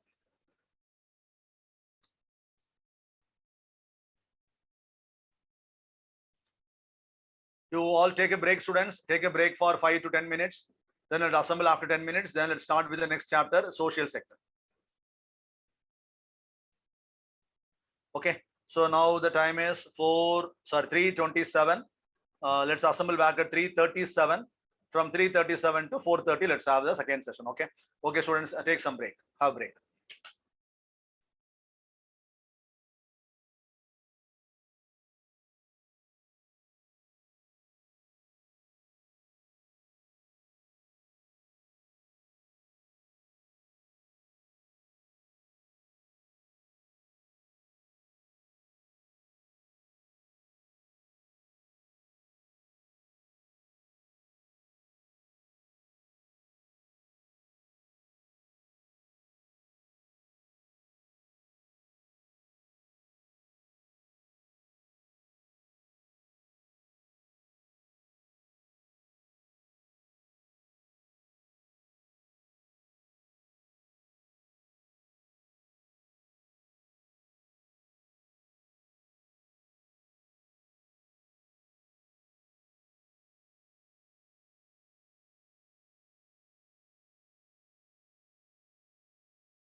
Okay, students, let's start. That's okay. So all the roads, okay. FTA, Asia. So that okay. So normally we know no. So the India has got concern regarding FTA with goods has to be changes has to be made, but the people they want India to first complete the RCEP. Okay, but India says that okay, so we are not willing. Okay, so India signed out. That's the current affairs. What you learned now. So you just because it's a very lengthy thing to be discussed. So India wants to have some revision with the FTA with the goods. Then only India wants to proceed with RCEP. So that you kindly go through it, then you'll understand. Okay. Then regarding this 2020 UPSC's 2020 economic survey report. So for 2022, if you are appearing, 2021 economic survey is not needed. Okay, for 2022. For the prelims angle, it won't be needed. But the economic survey, what is economic survey? First, you have to understand. Well, economic survey is nothing but it is the accumulation what you are doing. For example, sometimes this year a question may be asked. What are the incentives or initiatives taken by the government for women farmers? Women farmers, which means this is not the thing which is coming in the paper because before 2 years back. So economic survey talked about the importance of women farmers, which means the thing what you learned at the time may help you this year, which means in that angle. So the economic survey is not only for using it for the exam angle. So mains angle, it is like a accumulation what you are doing. So what you are reading this year will definitely will help you, will give you complete perspective, will actually will refine or will add up. Okay, will spice up the understanding. So in that way you approach. But exam angle means prelims angle. The respective year's economic survey is more important. But mains angle we cannot say because the mains angle also more importance can be assigned to the current year economic survey. But whatever you have read in the last year, it won't become waste. Okay, because moreover, what you can do means the one thing is because it is a much voluminous book, you may be having the time constraint to go through the entire book. So what you can do means you can go through the edited versions. So edited at 100 pages. Okay, that you can do means you'll get some idea.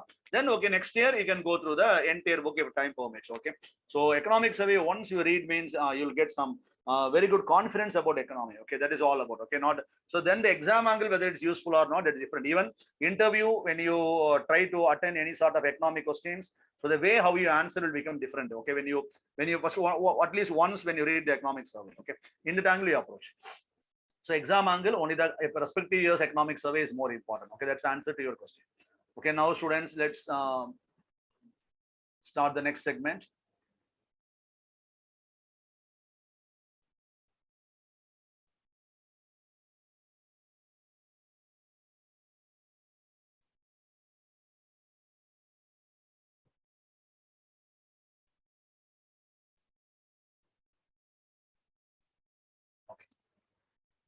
Okay, students, next we are going to learn about the social sector.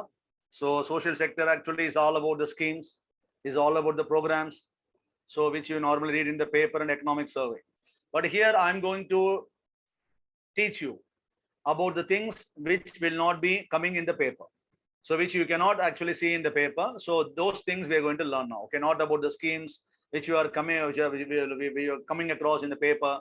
Those things we're not going to give importance. We are going to give importance to the areas which will not be coming in the paper. Okay, that understanding we're going to develop in the social sector.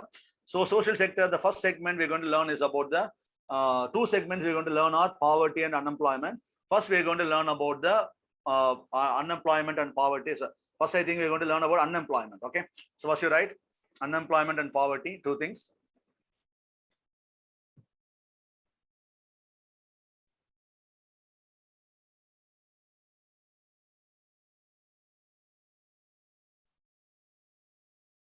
Okay, unemployment and poverty. So first we're going to learn about unemployment.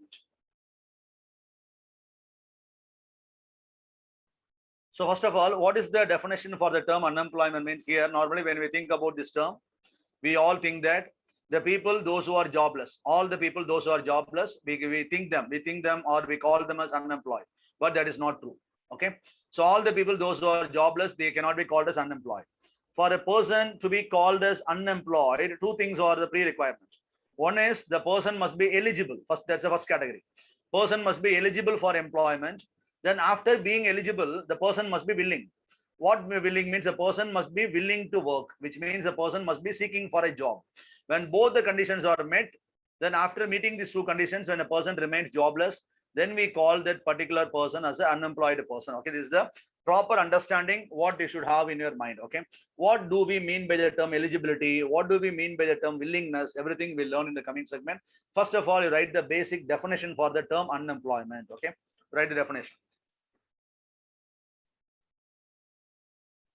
It is a situation in which individuals are ready to work, but they don't get the opportunities to work. So the people are ready or willing to work, but they do not get the opportunities to work. Then we call them as unemployed.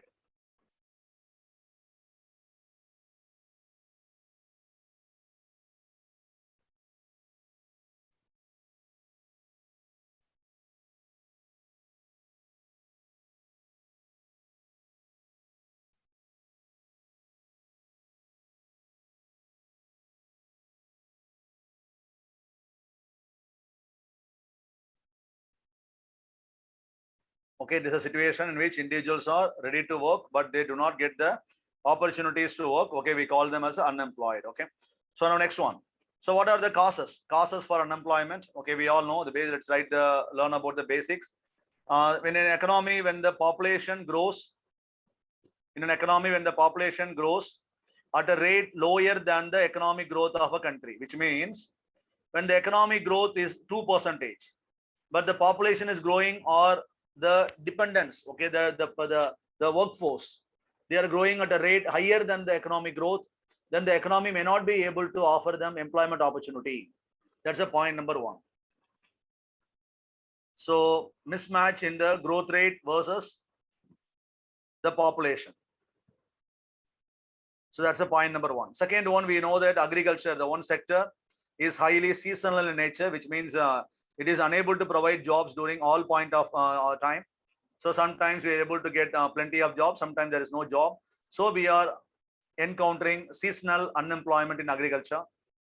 Seasonal unemployment. Then third thing, sometimes there is a job at one place and the people are staying at another place. There is no proper connectivity. Even if there is connectivity, that place is very far away. So that we are not able to ensure the mobility of the population. So because of the mobility and transport factors, sometimes, okay, people are remaining jobless. And sometimes the people, they are illiterate, or the people are unskilled. Illiterate or unskilled, but the job demands literate people or skilled people. So the people are unable to get employment. But here you have to add one more point also. First you finish this illiteracy and unskilled. Then you can write one more point, illiteracy or unskilled nature of people. That stays as the one of the cause for unemployment. But recently, in the government's unemployment report, government says that not only the illiteracy is becoming a cause for unemployment. For example, they mentioned Kerala as the state where their government is able to find more number of unemployment among the educated people, because even the people are literate, educated. Okay, we are finding why means because for illiterate person you can give any kind of job. You can give him any nature, but for illiterate person, he expects a job based on his expertise. Okay, so that in a particular sector, he may be expecting a job. So if he employs himself in other job, that is called as underemployment. For example, a graduate, undergraduate, or postgraduate. Okay, so when he's working in another job, we call them as underemployment. So in the Kerala, for example, the government mentioned as 12.5% as the percentage of literate unemployment, because you know that Kerala is the state where we got the 100% literacy. Okay, so in the Kerala, okay, they said that 12.5%, which means out of 100, okay, 12.5% of the people are facing the literate unemployment. Okay, but this is not a good sign for the country, because people, after getting education, after getting their job done, they should be able to get the job in the country. If they're not getting, okay, they lose the confidence on the education. Okay, because so after getting educated, I'm not able to get job. Okay, so the people lose the confidence. So in the report, it was mentioned earlier, if they are uneducated, they are not able to get the job. But even now, after getting educated, okay, people are not able to get the job. That's mentioned by the government of India. Okay, in the government of India's report.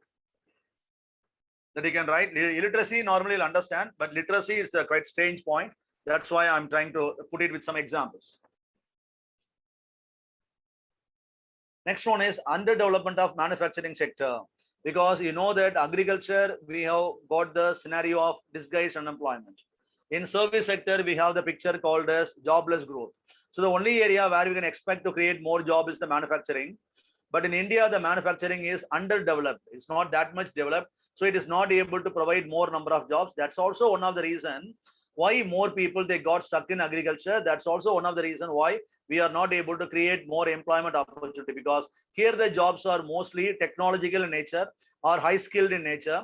Here the jobs are mostly disguised unemployment in nature, but here this sector is unable to provide job. That's also one of the reasons why we have got a high percentage of unemployed population, because of the underdevelopment of manufacturing sector in our country. So these are the normal points. For example, in the mains angle, if a question is asked, define unemployment, then examine the reasons for unemployment in India, and discuss some of the measures taken by the government to address unemployment. So at that time, you should be in a position to write some causes. Okay, population growth is one reason. And apart from this, whenever whatever you read in the paper, you can attach them as the additional points in the examination. Okay, so this is about the causes. Now let's get into the other technical things of unemployment. Now, unemployment estimation. Next one is unemployment estimation. Right, the heading unemployment estimation.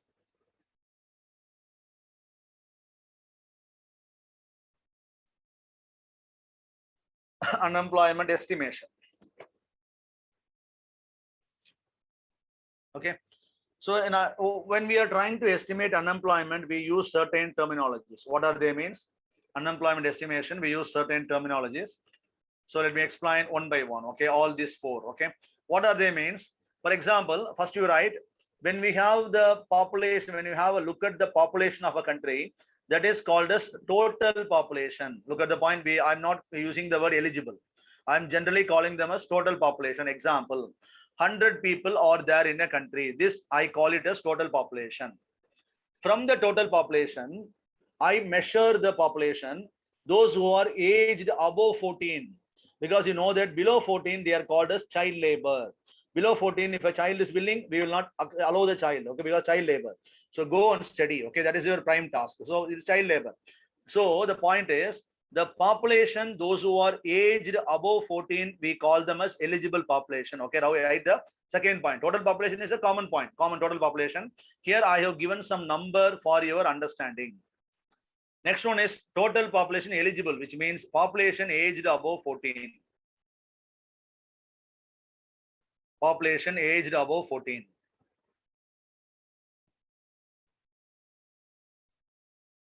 Aged above 14. Okay, so this is aged above 14. Now the point is, aged above 14 means now when the class gets over, you may have a doubt on your mind. Sir, you said above 14. But what is the ceiling limit? Do we have any upper limit? So no, only for retirement, government job or central government job, state government job, retirement, we got some age. But when a person wants to work till his last breath, okay, we don't stop him. Okay, no, you are cross 60, don't go for work. Okay, like that, you don't stop the person. Okay, above the age of 60 till his last breath, when he's physically okay, so able to do work, means we won't stop any person. He can get involved in any kind of business, small business, own business, self-employed. Okay, go for any job. Okay, we don't stop a person. But in government job, okay, we on private job, we got some age for retirement. That's all. Okay, retirement does not mean that when the cross retirement age, you are not eligible.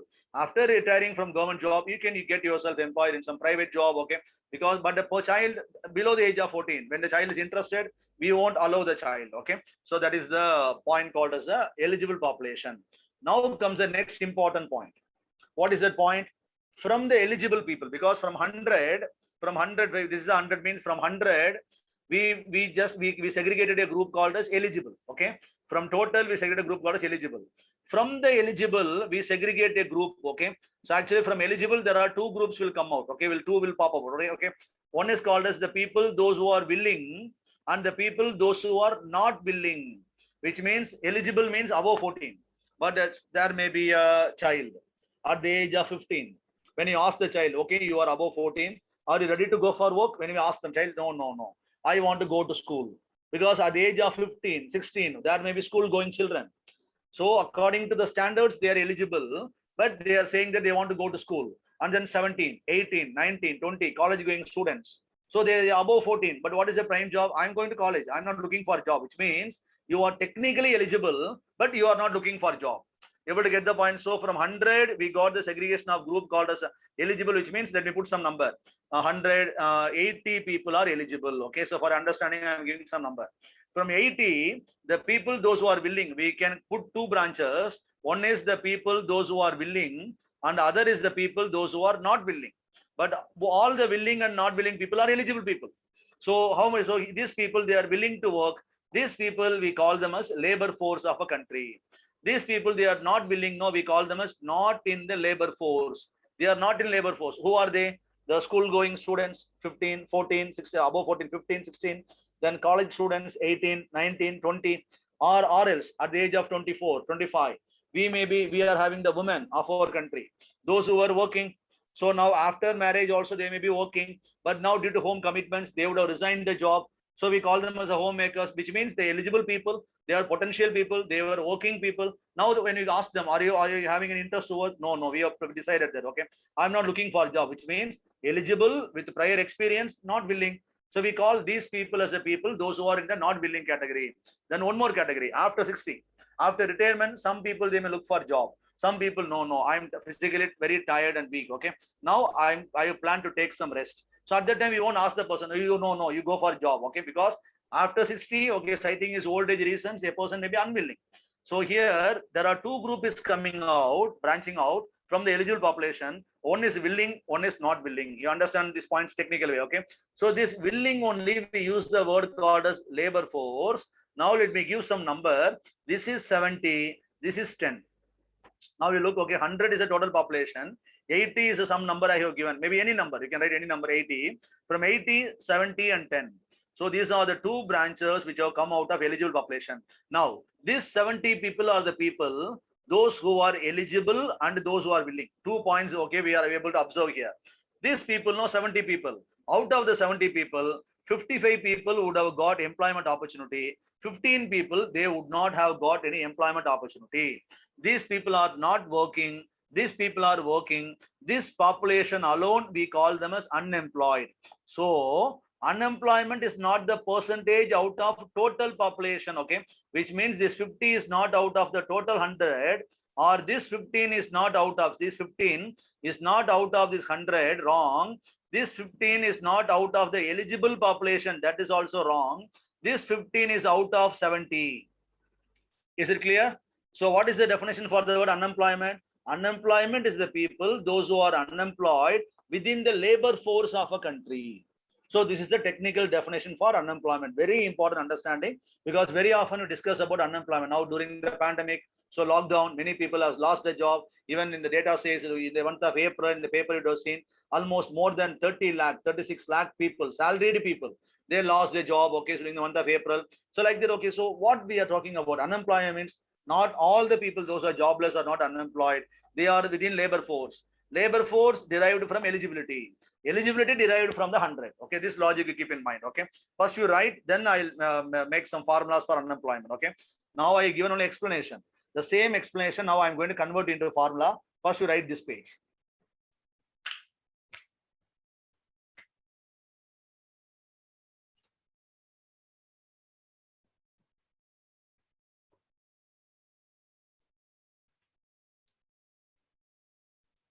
So this not working people or not working is otherwise called as unemployed. We call them as unemployed. So unemployment is not a percentage out of total. It's not a percentage, okay? So not a percentage out of total. You join here, I can write anyway, okay? And then you can put a cross. It's not this. Unemployment is not from this second one. It's not from eligible. Unemployment is the calculation what we are doing from the willing population. Willing population is called as labor force. Technical term for the willing population is called as labor force. So these are the technical words what we use in the unemployment. Okay, you completely get, because one time understanding. So definitely, okay, when you read the paper, you'll get the complete picture about unemployment. Then I'll frame the formula. Okay, using these numbers. I given some numbers, no, 100, then 80, 70, 55, 15. All this will apply. Then I'll tell you how to calculate the formula or apply the formula for unemployment. Okay, so now when you, I think you all have copied. Okay, let me give extra minute time. You copy, finish. Those who are not copied, finish copying.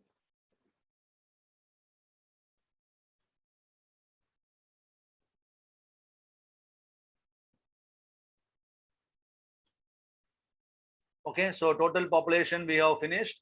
Eligible, now you know, when I ask you, okay, then regarding eligible also we got technical clarification. It's all about above 14, not any upper limit. Then from that, the people, those who are willing. So a question may come on your mind, sir. Everyone will be willing? No, no. So above 14 means the school students, college going children. Okay. So they say that, okay, no, I'm going to college. Okay. So I want to pursue my education. Then the homemakers, old age people, sometimes financially stable people. Okay. But even financial stability also, everyone will try to have some job because for social identity. Even though I got any amount of bank balance in my account, okay, does not mean that I'll stay idle. Okay. I'll do some job. Okay. So in that angle, the people, those who are not willing, or the people, those who are aged or school going children or homemakers, that we call. Then from 70 we calculate. Okay, 55 and 50. So this aggregate is the value which came from this 70. Okay, this you understand. Okay, now I'm going to frame the formula for the unemployment. How do you calculate the unemployment rate of our country? And then how do we calculate one more very important formula called as labor force participation rate? This normally regularly come in the paper and in television channels. Okay. So when they're discussing, we're doing debate, okay, the word comes is what is meant by labor force participation rate of India? What is unemployment rate? These two formulas we're going to learn now. Okay. Now write the two formulas. Okay. Now the two indicators which gives an idea about the unemployment picture of a country, or one is unemployment rate value, second one is labor force participation. These are the two formulas what we have.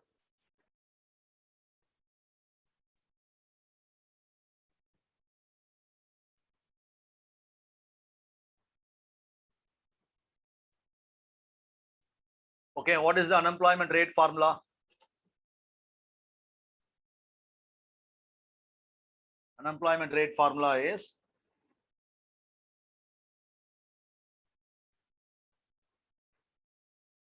okay. I am going to write the formula now. Okay, so now kindly have a look at the numbers. Okay, so he'll kindly have a look at the numbers. 100 and then 80, 70, 55, 50. Okay, this is the number what we have. Okay, so now let me take the help of a blackboard. Okay, now how do we calculate the unemployment rate? Okay, so now we have the unemployment. Okay, how do we calculate the unemployment rate? Unemployment rate of a country, unemployment rate is, you tell me the formula, what may be the formula?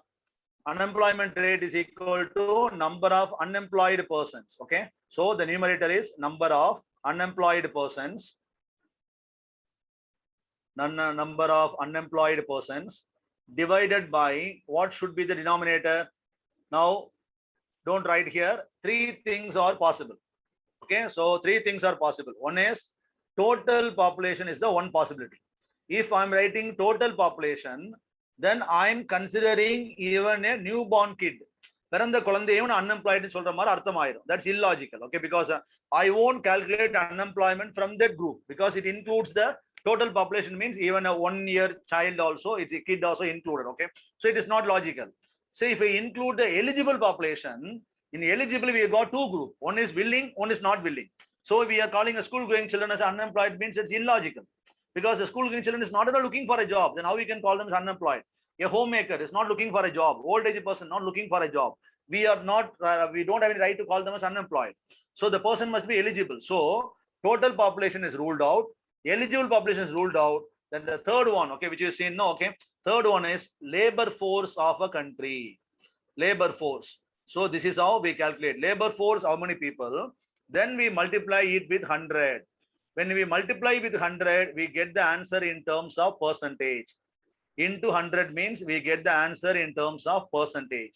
When the government of India says unemployment value as 5.8%, which means you can understand it is out of 100. But sometimes we multiply it with 1000 because you know that the birth rate, death rate and all will tell in terms of 1000. So when the answer is multiplied with, when the formula is multiplied 1000, we'll get the answer in terms of per 1000 population.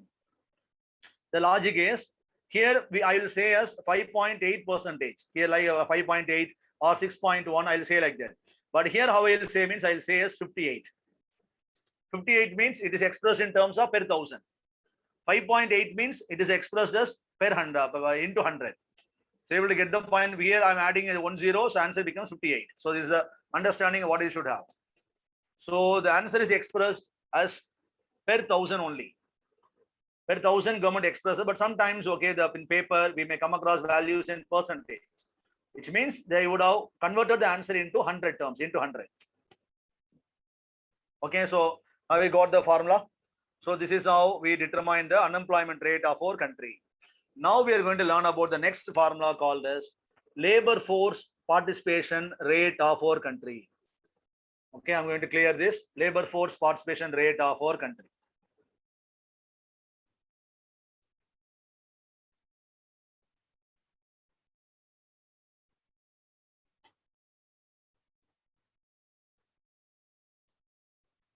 Okay, next one is labor force participation rate of a country, LFPR.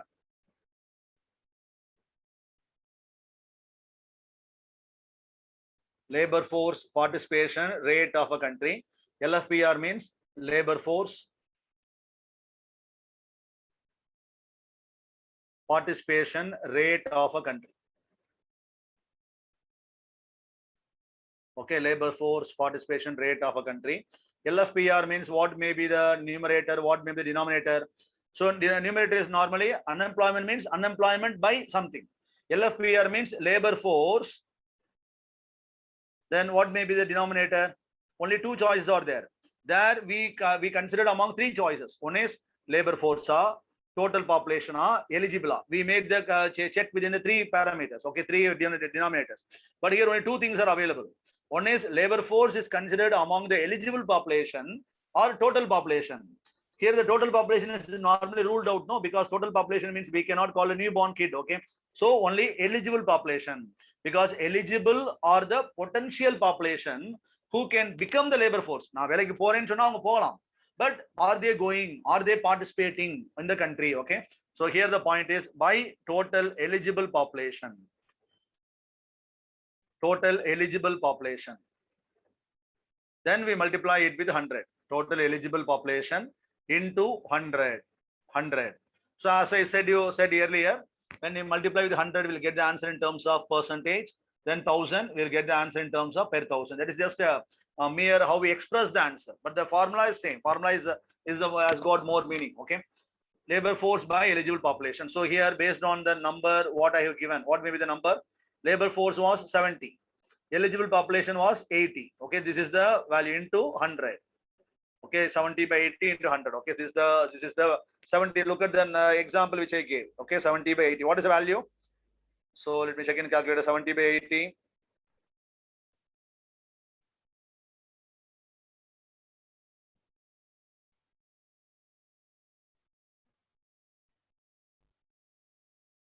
So it is 87.5%. Okay, so we say that 87.5% of the people are labor force of a country. So when you get some value, you know, so 70% of the people are labor force, 30% of the people but in India, men labor force is around 70, 73. Women labor force is around 19, 18. That is the current value what we have. Approximately you will understand in the later segments. So when I tell that value, you should be able to connect. So what we are seeing, what we are learning, okay, 87.5. Same angle. What is unemployment rate formula? Now it's the same thing. Okay, for unemployment. Okay, let me write it here. Okay. So the earlier we learned about the unemployment formula. Now unemployment rate is equal to 15 by 70 into 100 or 1000. Okay, so what is the value there? 15. Okay, so 15 by 70, 15 divided by 70 into 100 means, so unemployment is 21.4%. Okay, so it's equal to 21.4. Because unemployment is calculated within the labor force. That's all. So I'm writing any number for your understanding. Just I'm giving the example. Okay, 15 by 70 into 100. So when you tell the same thing in terms of 1000, what you will do? You will not say 21. You will say that 214 people, 215 people are unemployed. That's all. Labor force participation rate of a country.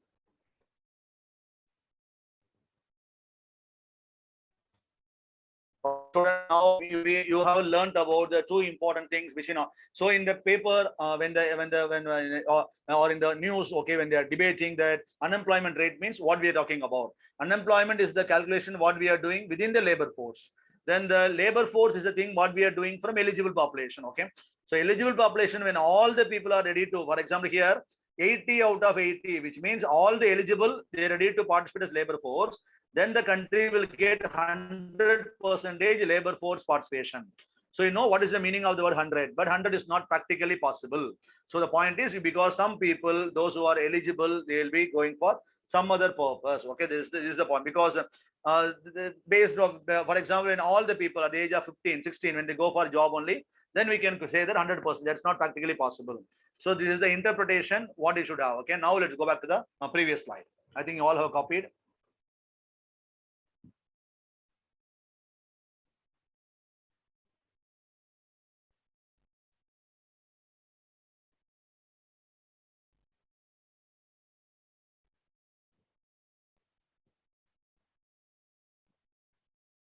Many doubts are here, students. Okay, I think 14, 15 doubts are here. So I start means definitely okay. Next 15 minutes will be okay. So I have to accommodate. So I'll do at the end, students. Okay, because many messages are there. Okay, so all your doubts, I'll come back to your doubts. Okay.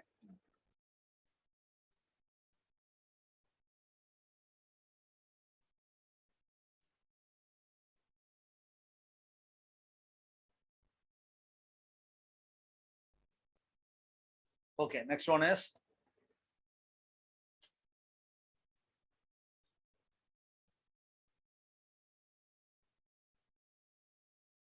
okay. Types of unemployment. Next one, write the heading: types of unemployment. Types of unemployment.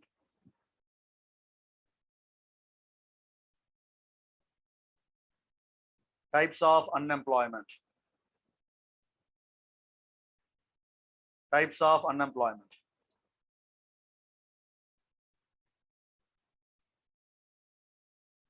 Okay. So now write the first one. The first one is called as frictional unemployment. Okay. First one is known as frictional unemployment. Frictional. So what is the meaning? So for example, here we may be having a person. Okay. So we may be having a person. Okay. So he is who's looking for a job. Okay. So now he is a person. Okay. For example, not looking for a job. He's working in a particular company. Now he tries to upskill himself. He tries to attend some classes, tries to upskill himself. Okay. Or the person tries to prepare for some examination. Okay. He's trying to prepare for his dream job. Or the person is planning to switch to some other company within the same profile. He's planning for some other company. He's trying to attend some interview. He's trying to take some gap, but the current job is not giving him those time space is not giving. So what he decides is, as long as I'm in the same company, I could not be able to upskill myself. I could not prepare myself for the new job. I cannot move to other company because on the day on which they are calling, okay, exactly, my company is giving me some commitment. So I'm getting disturbed. So what he will decide means, let me resign this job. Like that, he will resign the job. Then he will take a gap of 1 month or 2 months or 3 months or 1 year. Then using the gap, he'll try to upskill himself. He'll try to prepare for the examination. He'll try to search for some job. This gap, what the person has taken voluntarily to prepare for the new job. This new job may be the next job, or the new job may be a dream job. Okay. Dream job means sometimes it may take some longer period. Next job means it takes some one time. So here imagine when the person being in the job is attending interview, then okay, then he's putting the paper. Then on the day of okay, resigning this job, joins other company, means it cannot be called as cannot be called in this category.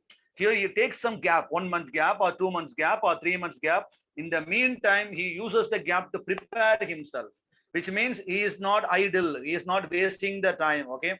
He is using the phase for preparation. This preparation phase, which means the person, when he tries to move from one job to another job, the in-between period where he keeps himself jobless to prepare himself for the new job or the dream job, that we call it by the term called as frictional unemployment. Okay.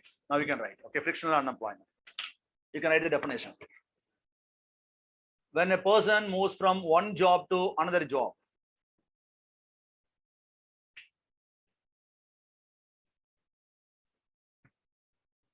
When a person moves from one job to another job.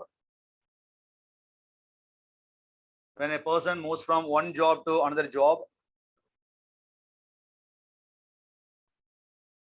then the gap, then the in-between gap. When a person moves from one job to another job, then the in-between gap between the two jobs. When a person moves from one job to another job, then the in-between gap between the two jobs. When a person moves from one job to another job, then the in-between gap between the two jobs is known as frictional unemployment. Is known as frictional unemployment.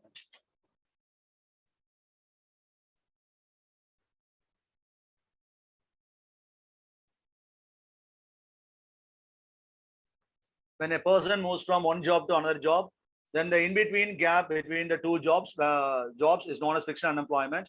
So this gap, this gap is known as a preparatory phase for the next job. This gap is considered to be a preparatory phase for the next job. This gap is considered to be a preparatory phase for the next job.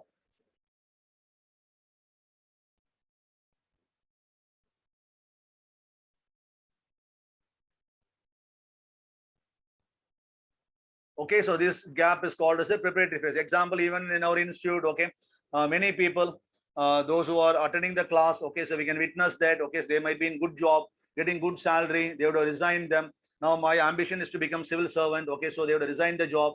Or else some college students directly from college, in between, if you plan to take some job, you would have taken the job, but without taking them, you would have spending the time for preparing for the examination. So what you are doing, you are putting your time to prepare for some dream job.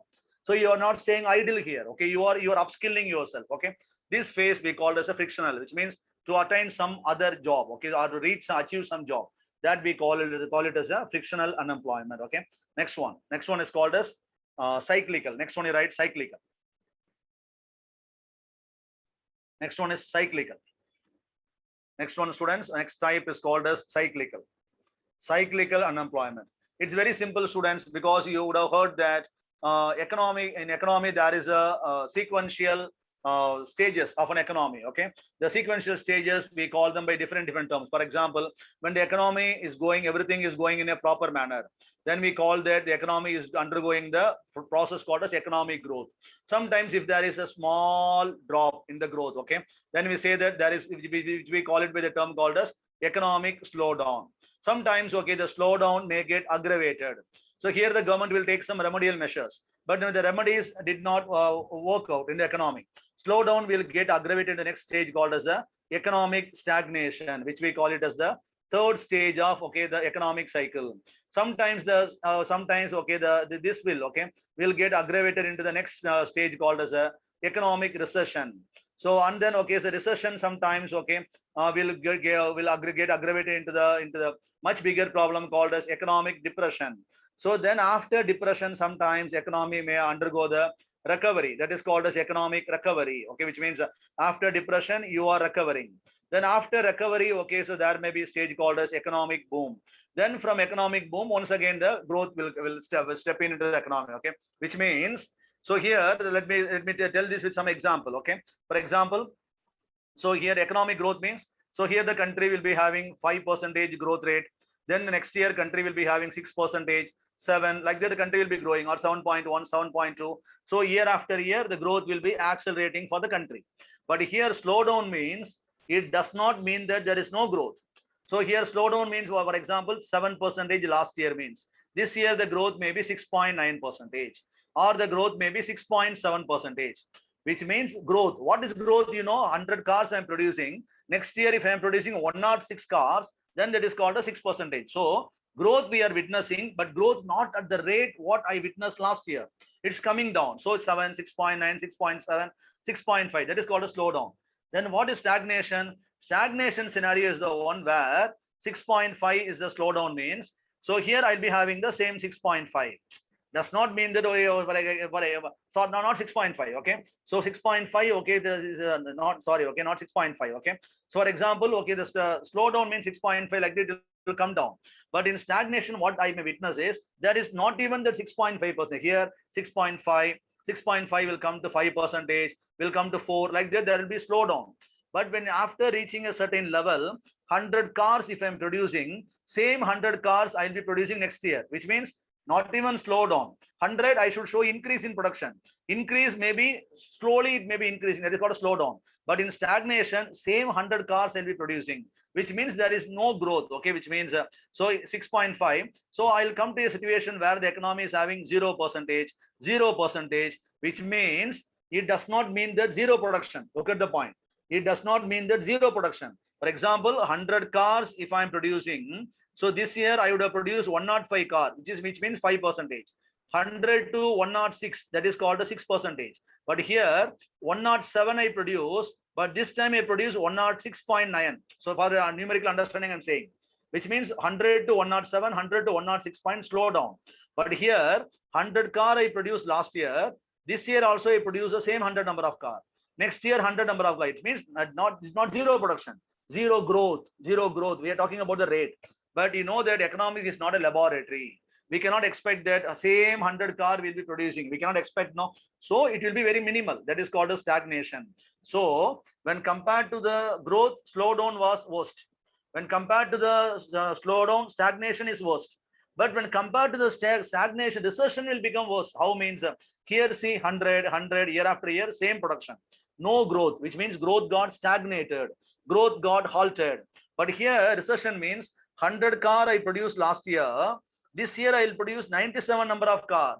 Then I'll produce 90 number of cars. I'll produce only 80 number of cars. Demand will curtail. That's demand will come down. Production will come down, which means growth rate is -3%. So growth will go to the -9 or -8. So growth will go into negative. So that is recession. But technically recession means not 1 month when we are having drop, that we won't call recession. Continuously for 3 quarters. So our 4 quarters, we call it as a recession. Because for 1 quarter there is a drop means okay.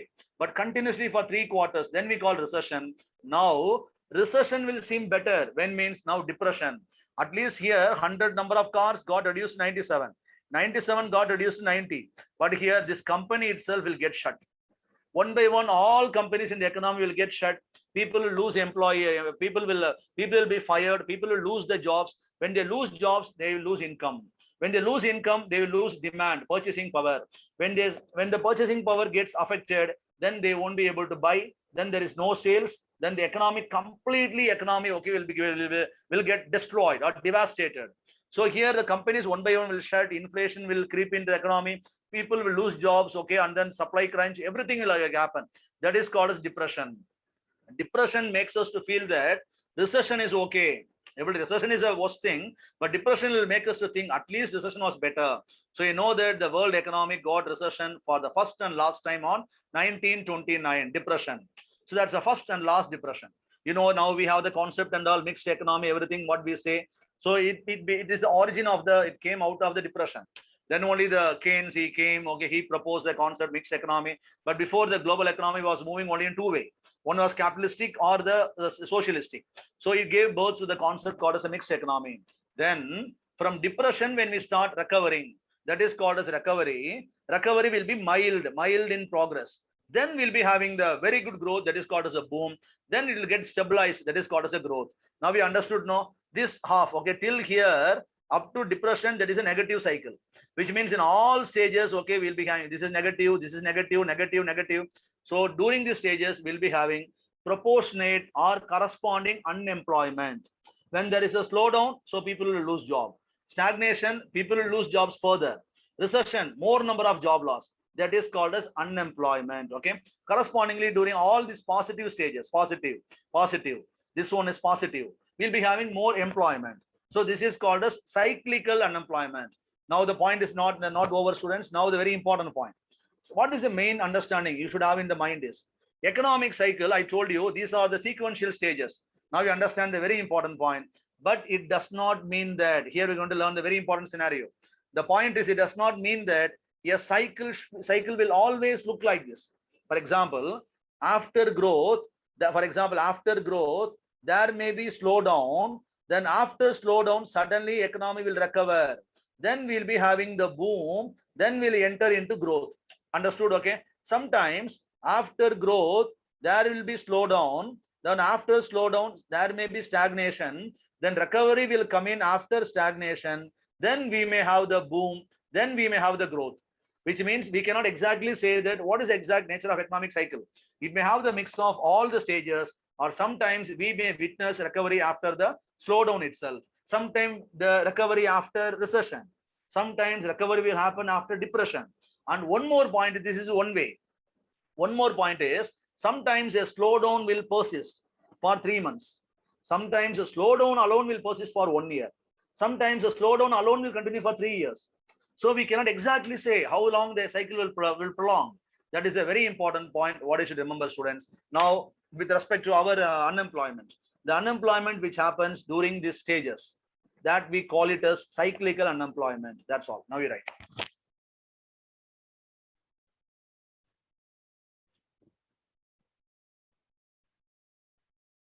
Okay, so the unemployment which happens during these stages, we call it as cyclical unemployment.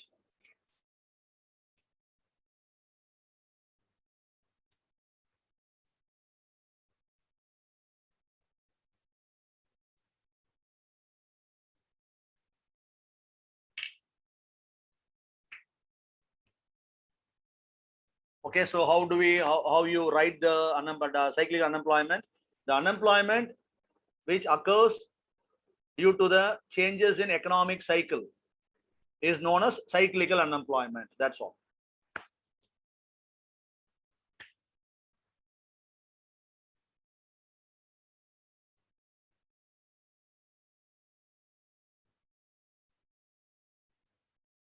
So what is meant by cycle? That we have seen. Then what are the understanding? Cycle need not always include all the stages. Sometimes it may have the mix of 3 stages. Sometimes it may have the mix of 4 stages. Sometimes the entire cycle will prolong for 1 year, or entire cycle will prolong or will get completed in 2 years or 3 years. So we don't have any exact prediction. We cannot exactly say how long the cycle will continue.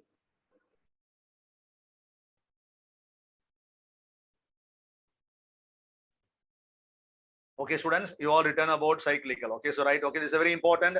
Already those who are already aware of the word economic cycle and all. Okay, but this is the understanding, because even when you prepare for the interview or mains, you should have the thorough understanding. What do we mean by the slowdown, stagnation, recession, depression? Okay, recovery, boom, growth. Okay, these are the order. Okay, this is the order. And here you know that when there is a slowdown, what will happen? Government will not stay idle. Government will take some measure. No, what measure? RBI side monetary policy, government side fiscal measure. Because of these measures, the measures will work out, and then we may witness recovery. Sometimes the measures will not work out. Slowdown will go into stagnation. Then we may have recovery. Sometimes after recession we may have recovery. Then after depression we may have recovery.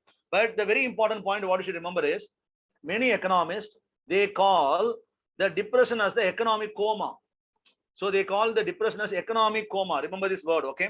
So why we are using this as economic coma means, here the point is, for example, recession is like getting fainted. For example, if I'm fainted, if I'm taken to a hospital, doctors will check me and say that, okay, this patient has got fainted. He will recover in 1 hour or 2 hours. You can take him back to home in 1 day. Like that, they will tell you some time. But coma means exactly I may recover in a day, or I may recover in a week, or I may take some years. Same angle. Depression means how long a depression will prolong. We cannot exactly say, but in stagnation, recession, somehow we can have the prediction. I think this will end up in 3 to 6 months or 6 to 9 months. We can have some prediction, but no prediction will work out in depression. That is very, very dangerous to an economy, which happened for the first time and last time on 1929. Okay, so that you should understand, students. This is about cyclical. Now we are going to learn about the next one. I hope you all have copied, okay?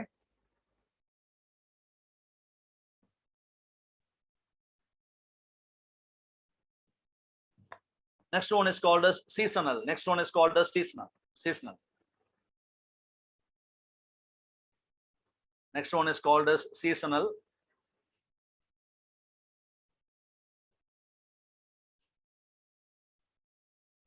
Next one is called as seasonal unemployment. Seasonal.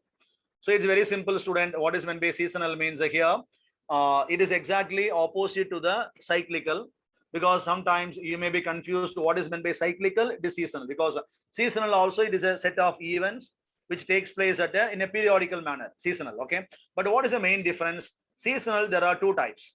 One is called as, some may be the climatic season, and another type is called as a business based season. Okay, for example, climatic season means we call summer, winter, okay, spring, okay, that's one type. And one more season is called as the sowing season, or this is the harvesting season, transplanting season. So we'll be getting employment opportunity, or we'll be having unemployment according to the season of the business. So that is a climatic season. But business season means sometimes we may have festival season.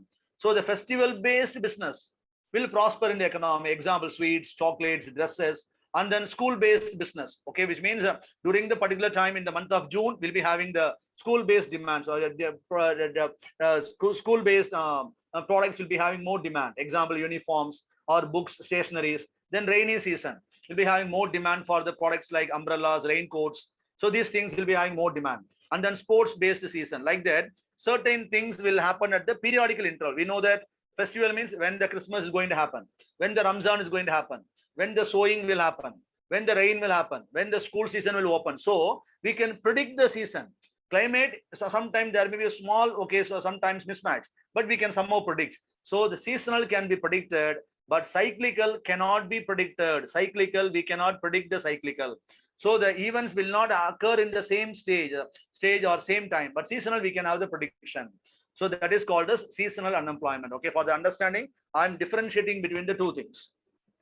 Okay, so you can write like this. What is seasonal unemployment? The unemployment which occurs due to seasonal changes in the economy. The unemployment which happens due to seasonal changes in the economy.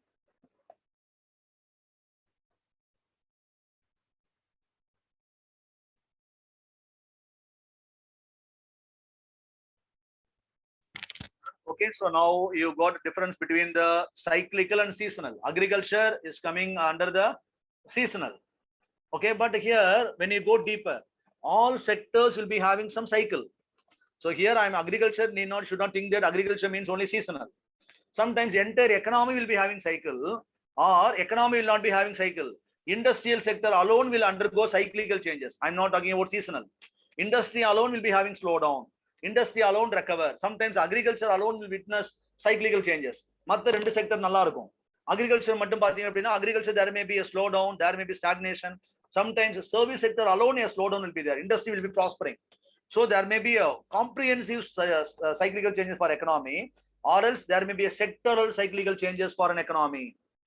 You would understand, okay, all the things you should have the clear understanding. Okay. Okay, this is about seasonal. Then comes the next one, student, underemployment. Next one is underemployment. So this it's very simple, students. You all know what is underemployment.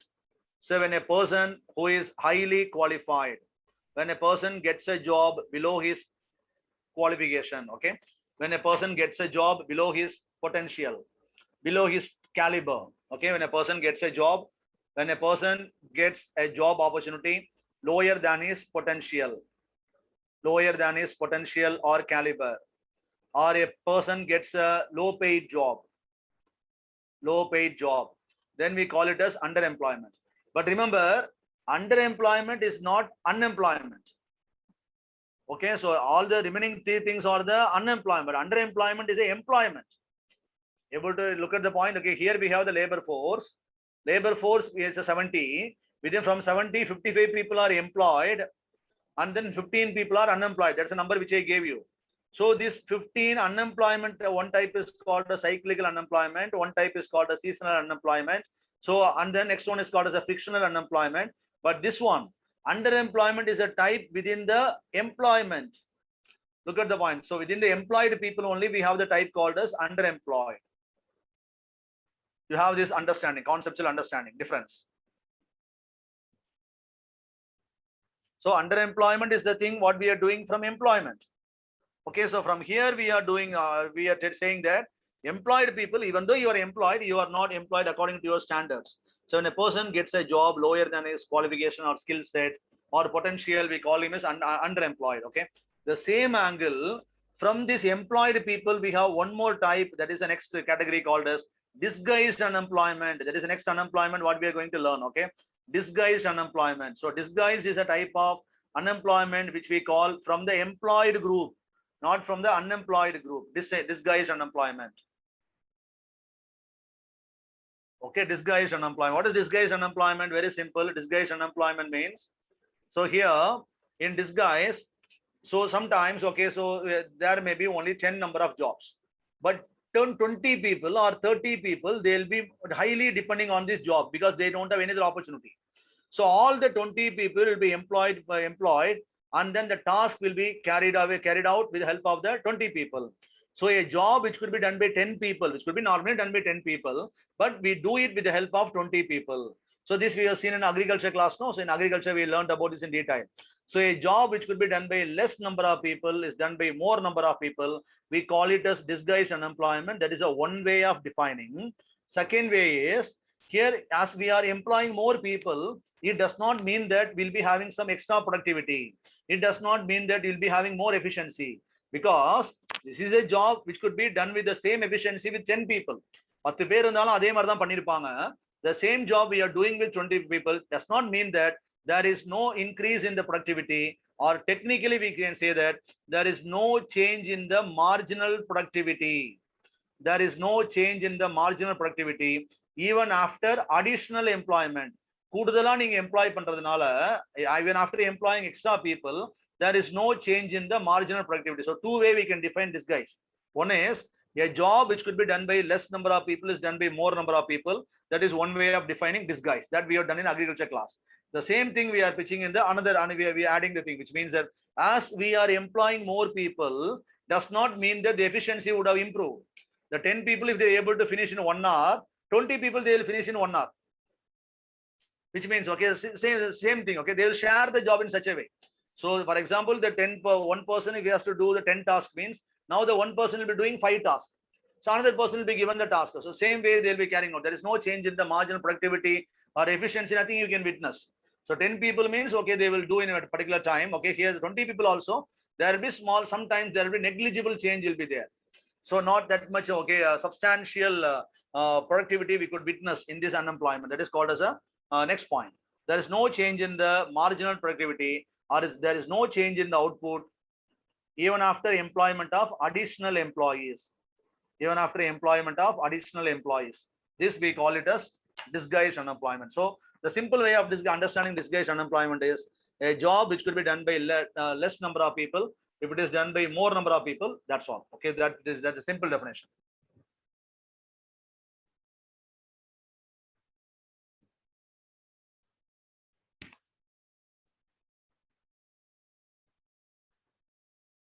Okay, and then and the next one is underemployment. We have finished. Next one is called as voluntary unemployment.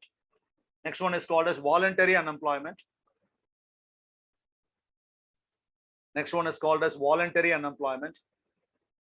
So how do we define voluntary unemployment? First, let's understand. I told you the 100 people are the total population of a country. From the total, the eligible population are 80. I gave you some numbers. From eligible population, I gave you so 2 branches. One is the people, those who are willing, and another people, those who are not willing, 2 categories. So I told you this is 70, these people are 10 people, okay?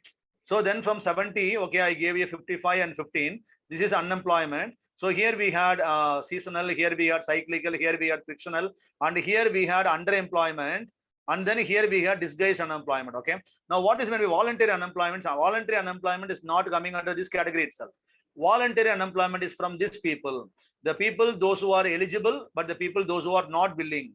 These people, we call them as voluntary unemployed, these people. So these people are the school students, or the college going students, or the homemakers, old age people.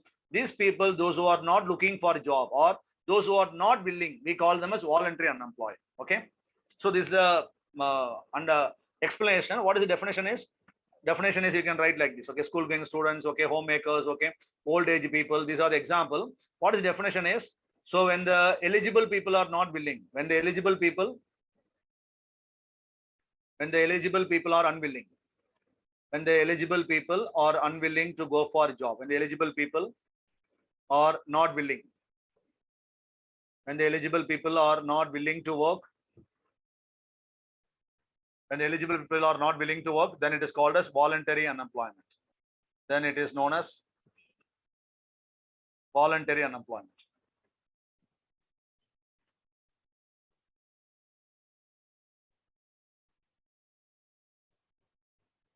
Okay, now I got messages from you. Please finish it. We can continue tomorrow. We have webinar. Okay, students, I'll stop here. Webinar 5 to 8 p.m. Okay. Okay, fine. And then one more thing, students. Okay, so tomorrow, the thing is, we got our last class. So I think sometimes, okay, the class may go up to 5 o'clock tomorrow. And then you may be having 15 minutes break. And then because based on the completion, because tomorrow is tomorrow, I think we'll be able to complete within the 4:30. If not, there may be some extension of 30 minutes. So if I do that, then I'll just ensure that you'll get some 15 minutes break in between the two sessions. Okay, kindly be prepared. Okay, with this mindset, because tomorrow is the last class. So in all the previous classes, I have not consumed any extra time. Okay, because tomorrow is the last class, so please kindly come with this mindset. So it may go up to 5 o'clock. Okay, because 4:30 tomorrow I could be able to finish, or sometimes I could not able to finish. Now I'm stopping here. Okay, so tomorrow let's start the class by 2 o'clock, and then it will go up to 5 p.m. if it is needed. Okay, otherwise I'll be finishing by 4:30. Okay, okay, students. See you on tomorrow. Those who got doubts alone, you can stay here. Others, you can just you can sign out, and then you can get ready for your next session. Thank you, students. Meet you on tomorrow. Okay, tomorrow. Thank you all. Thank you. Okay, thank you, students. Thank you for all your messages. Thank you. And then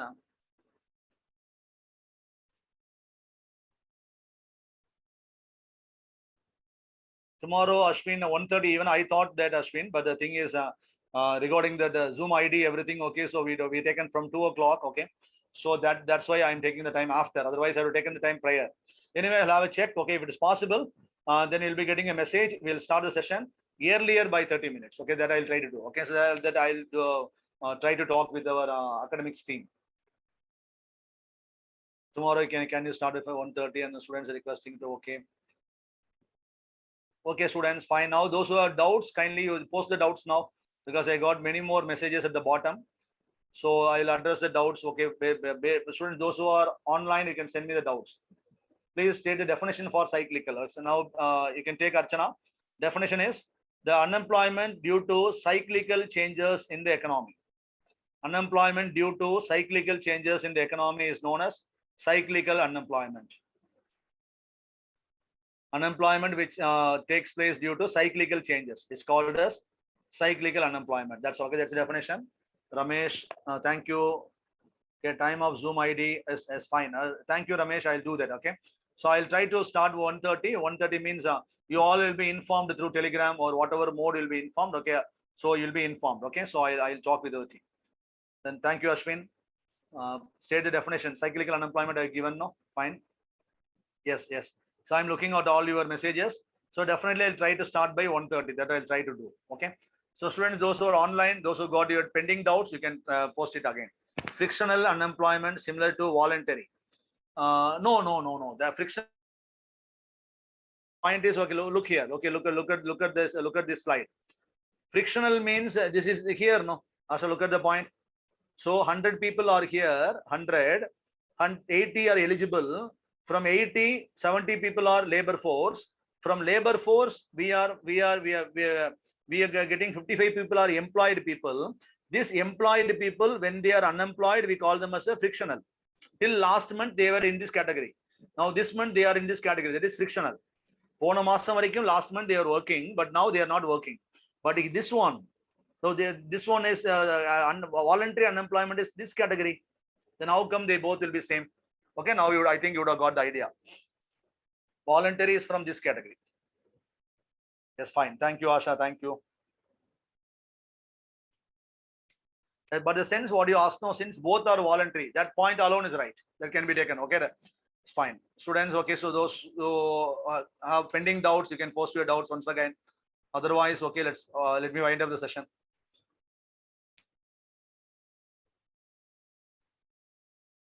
Yes, that's why I asked. It's fine. That's a good question, but I get the answer in this way. Okay.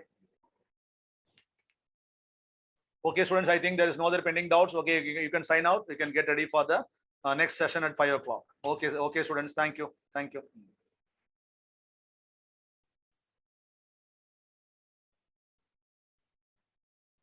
Okay, thank you, Gunal. Thank you, students. Sir, I have a clarification. One in splintering. Could you please give example for outsourcing via repair? Yes.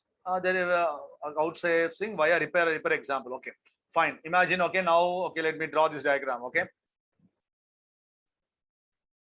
Okay. Now look at this example. Okay. Now I got my own company. Okay. So here, for example, here I got segment for production. So here the production staff will be employed here. Then this side I got the marketing. This side I got the some legal people. Okay, accounting people. Like that I got departments, and this side is for the repair services. Okay, whenever the machine the fault comes, okay, they do the repair services. So I got my own staff. Those who are coming under my own HR department, okay, so I'll be paying them, okay, so paying them. So they are the regular staff. Morning, okay, 9 o'clock office starts, they'll come at 9 o'clock. They'll stay till 5 o'clock. They're regular staff. Now what happens is, next stage when the service economy booms, I will take this, okay, this department out of my company. If there is a repair, I won't ask my staff to go and attend the repair. So I'll be giving a call to another company. So from service sector, a person will come, he will do the repair, which means I would have taken this department out of my company. I would have splintered. I have outsourced the job to another company. This company's main job is to repair. For example, you take for example, for our household demands, we got the urban club, what they are doing. So they're not our own permanent staffs, what we have.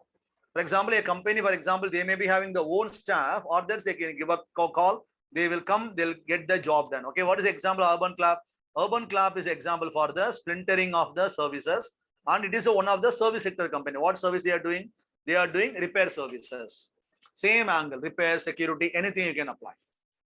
Is it clear?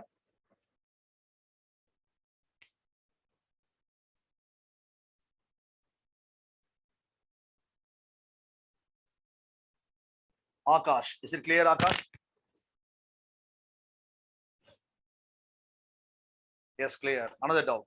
College students who got jobs under campus, but not taking up them, instead working for their jobs. They also, yes, fine, yes.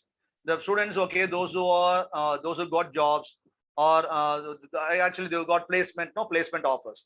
They are called as a frictional unemployment, okay, but they're preparing for the other examination. It's a frictional, yes, a dream job. You are right. You are right. And then not only the placed job people, okay, the students, those who did not get placement opportunity, they are also not looking for any job, but now they are preparing for some competitive examination, or they're trying to attend some 3 months course or 6 months course. Everything is a frictional. So frictional is normally, so normal sense, frictional is a gap between two jobs. That's a normal sense. But more than that, when the people are preparing for the dream job, that is also called as frictional. So you need some time. Without allocating this time, you could not get that job. That gap, what you are giving to yourself, that is called as frictional unemployment. That's all. Is it clear, Akash? Fine. Okay, Akash. Thank you. Any other doubts, you can send me. If there is no pending doubts, then I'll sign out.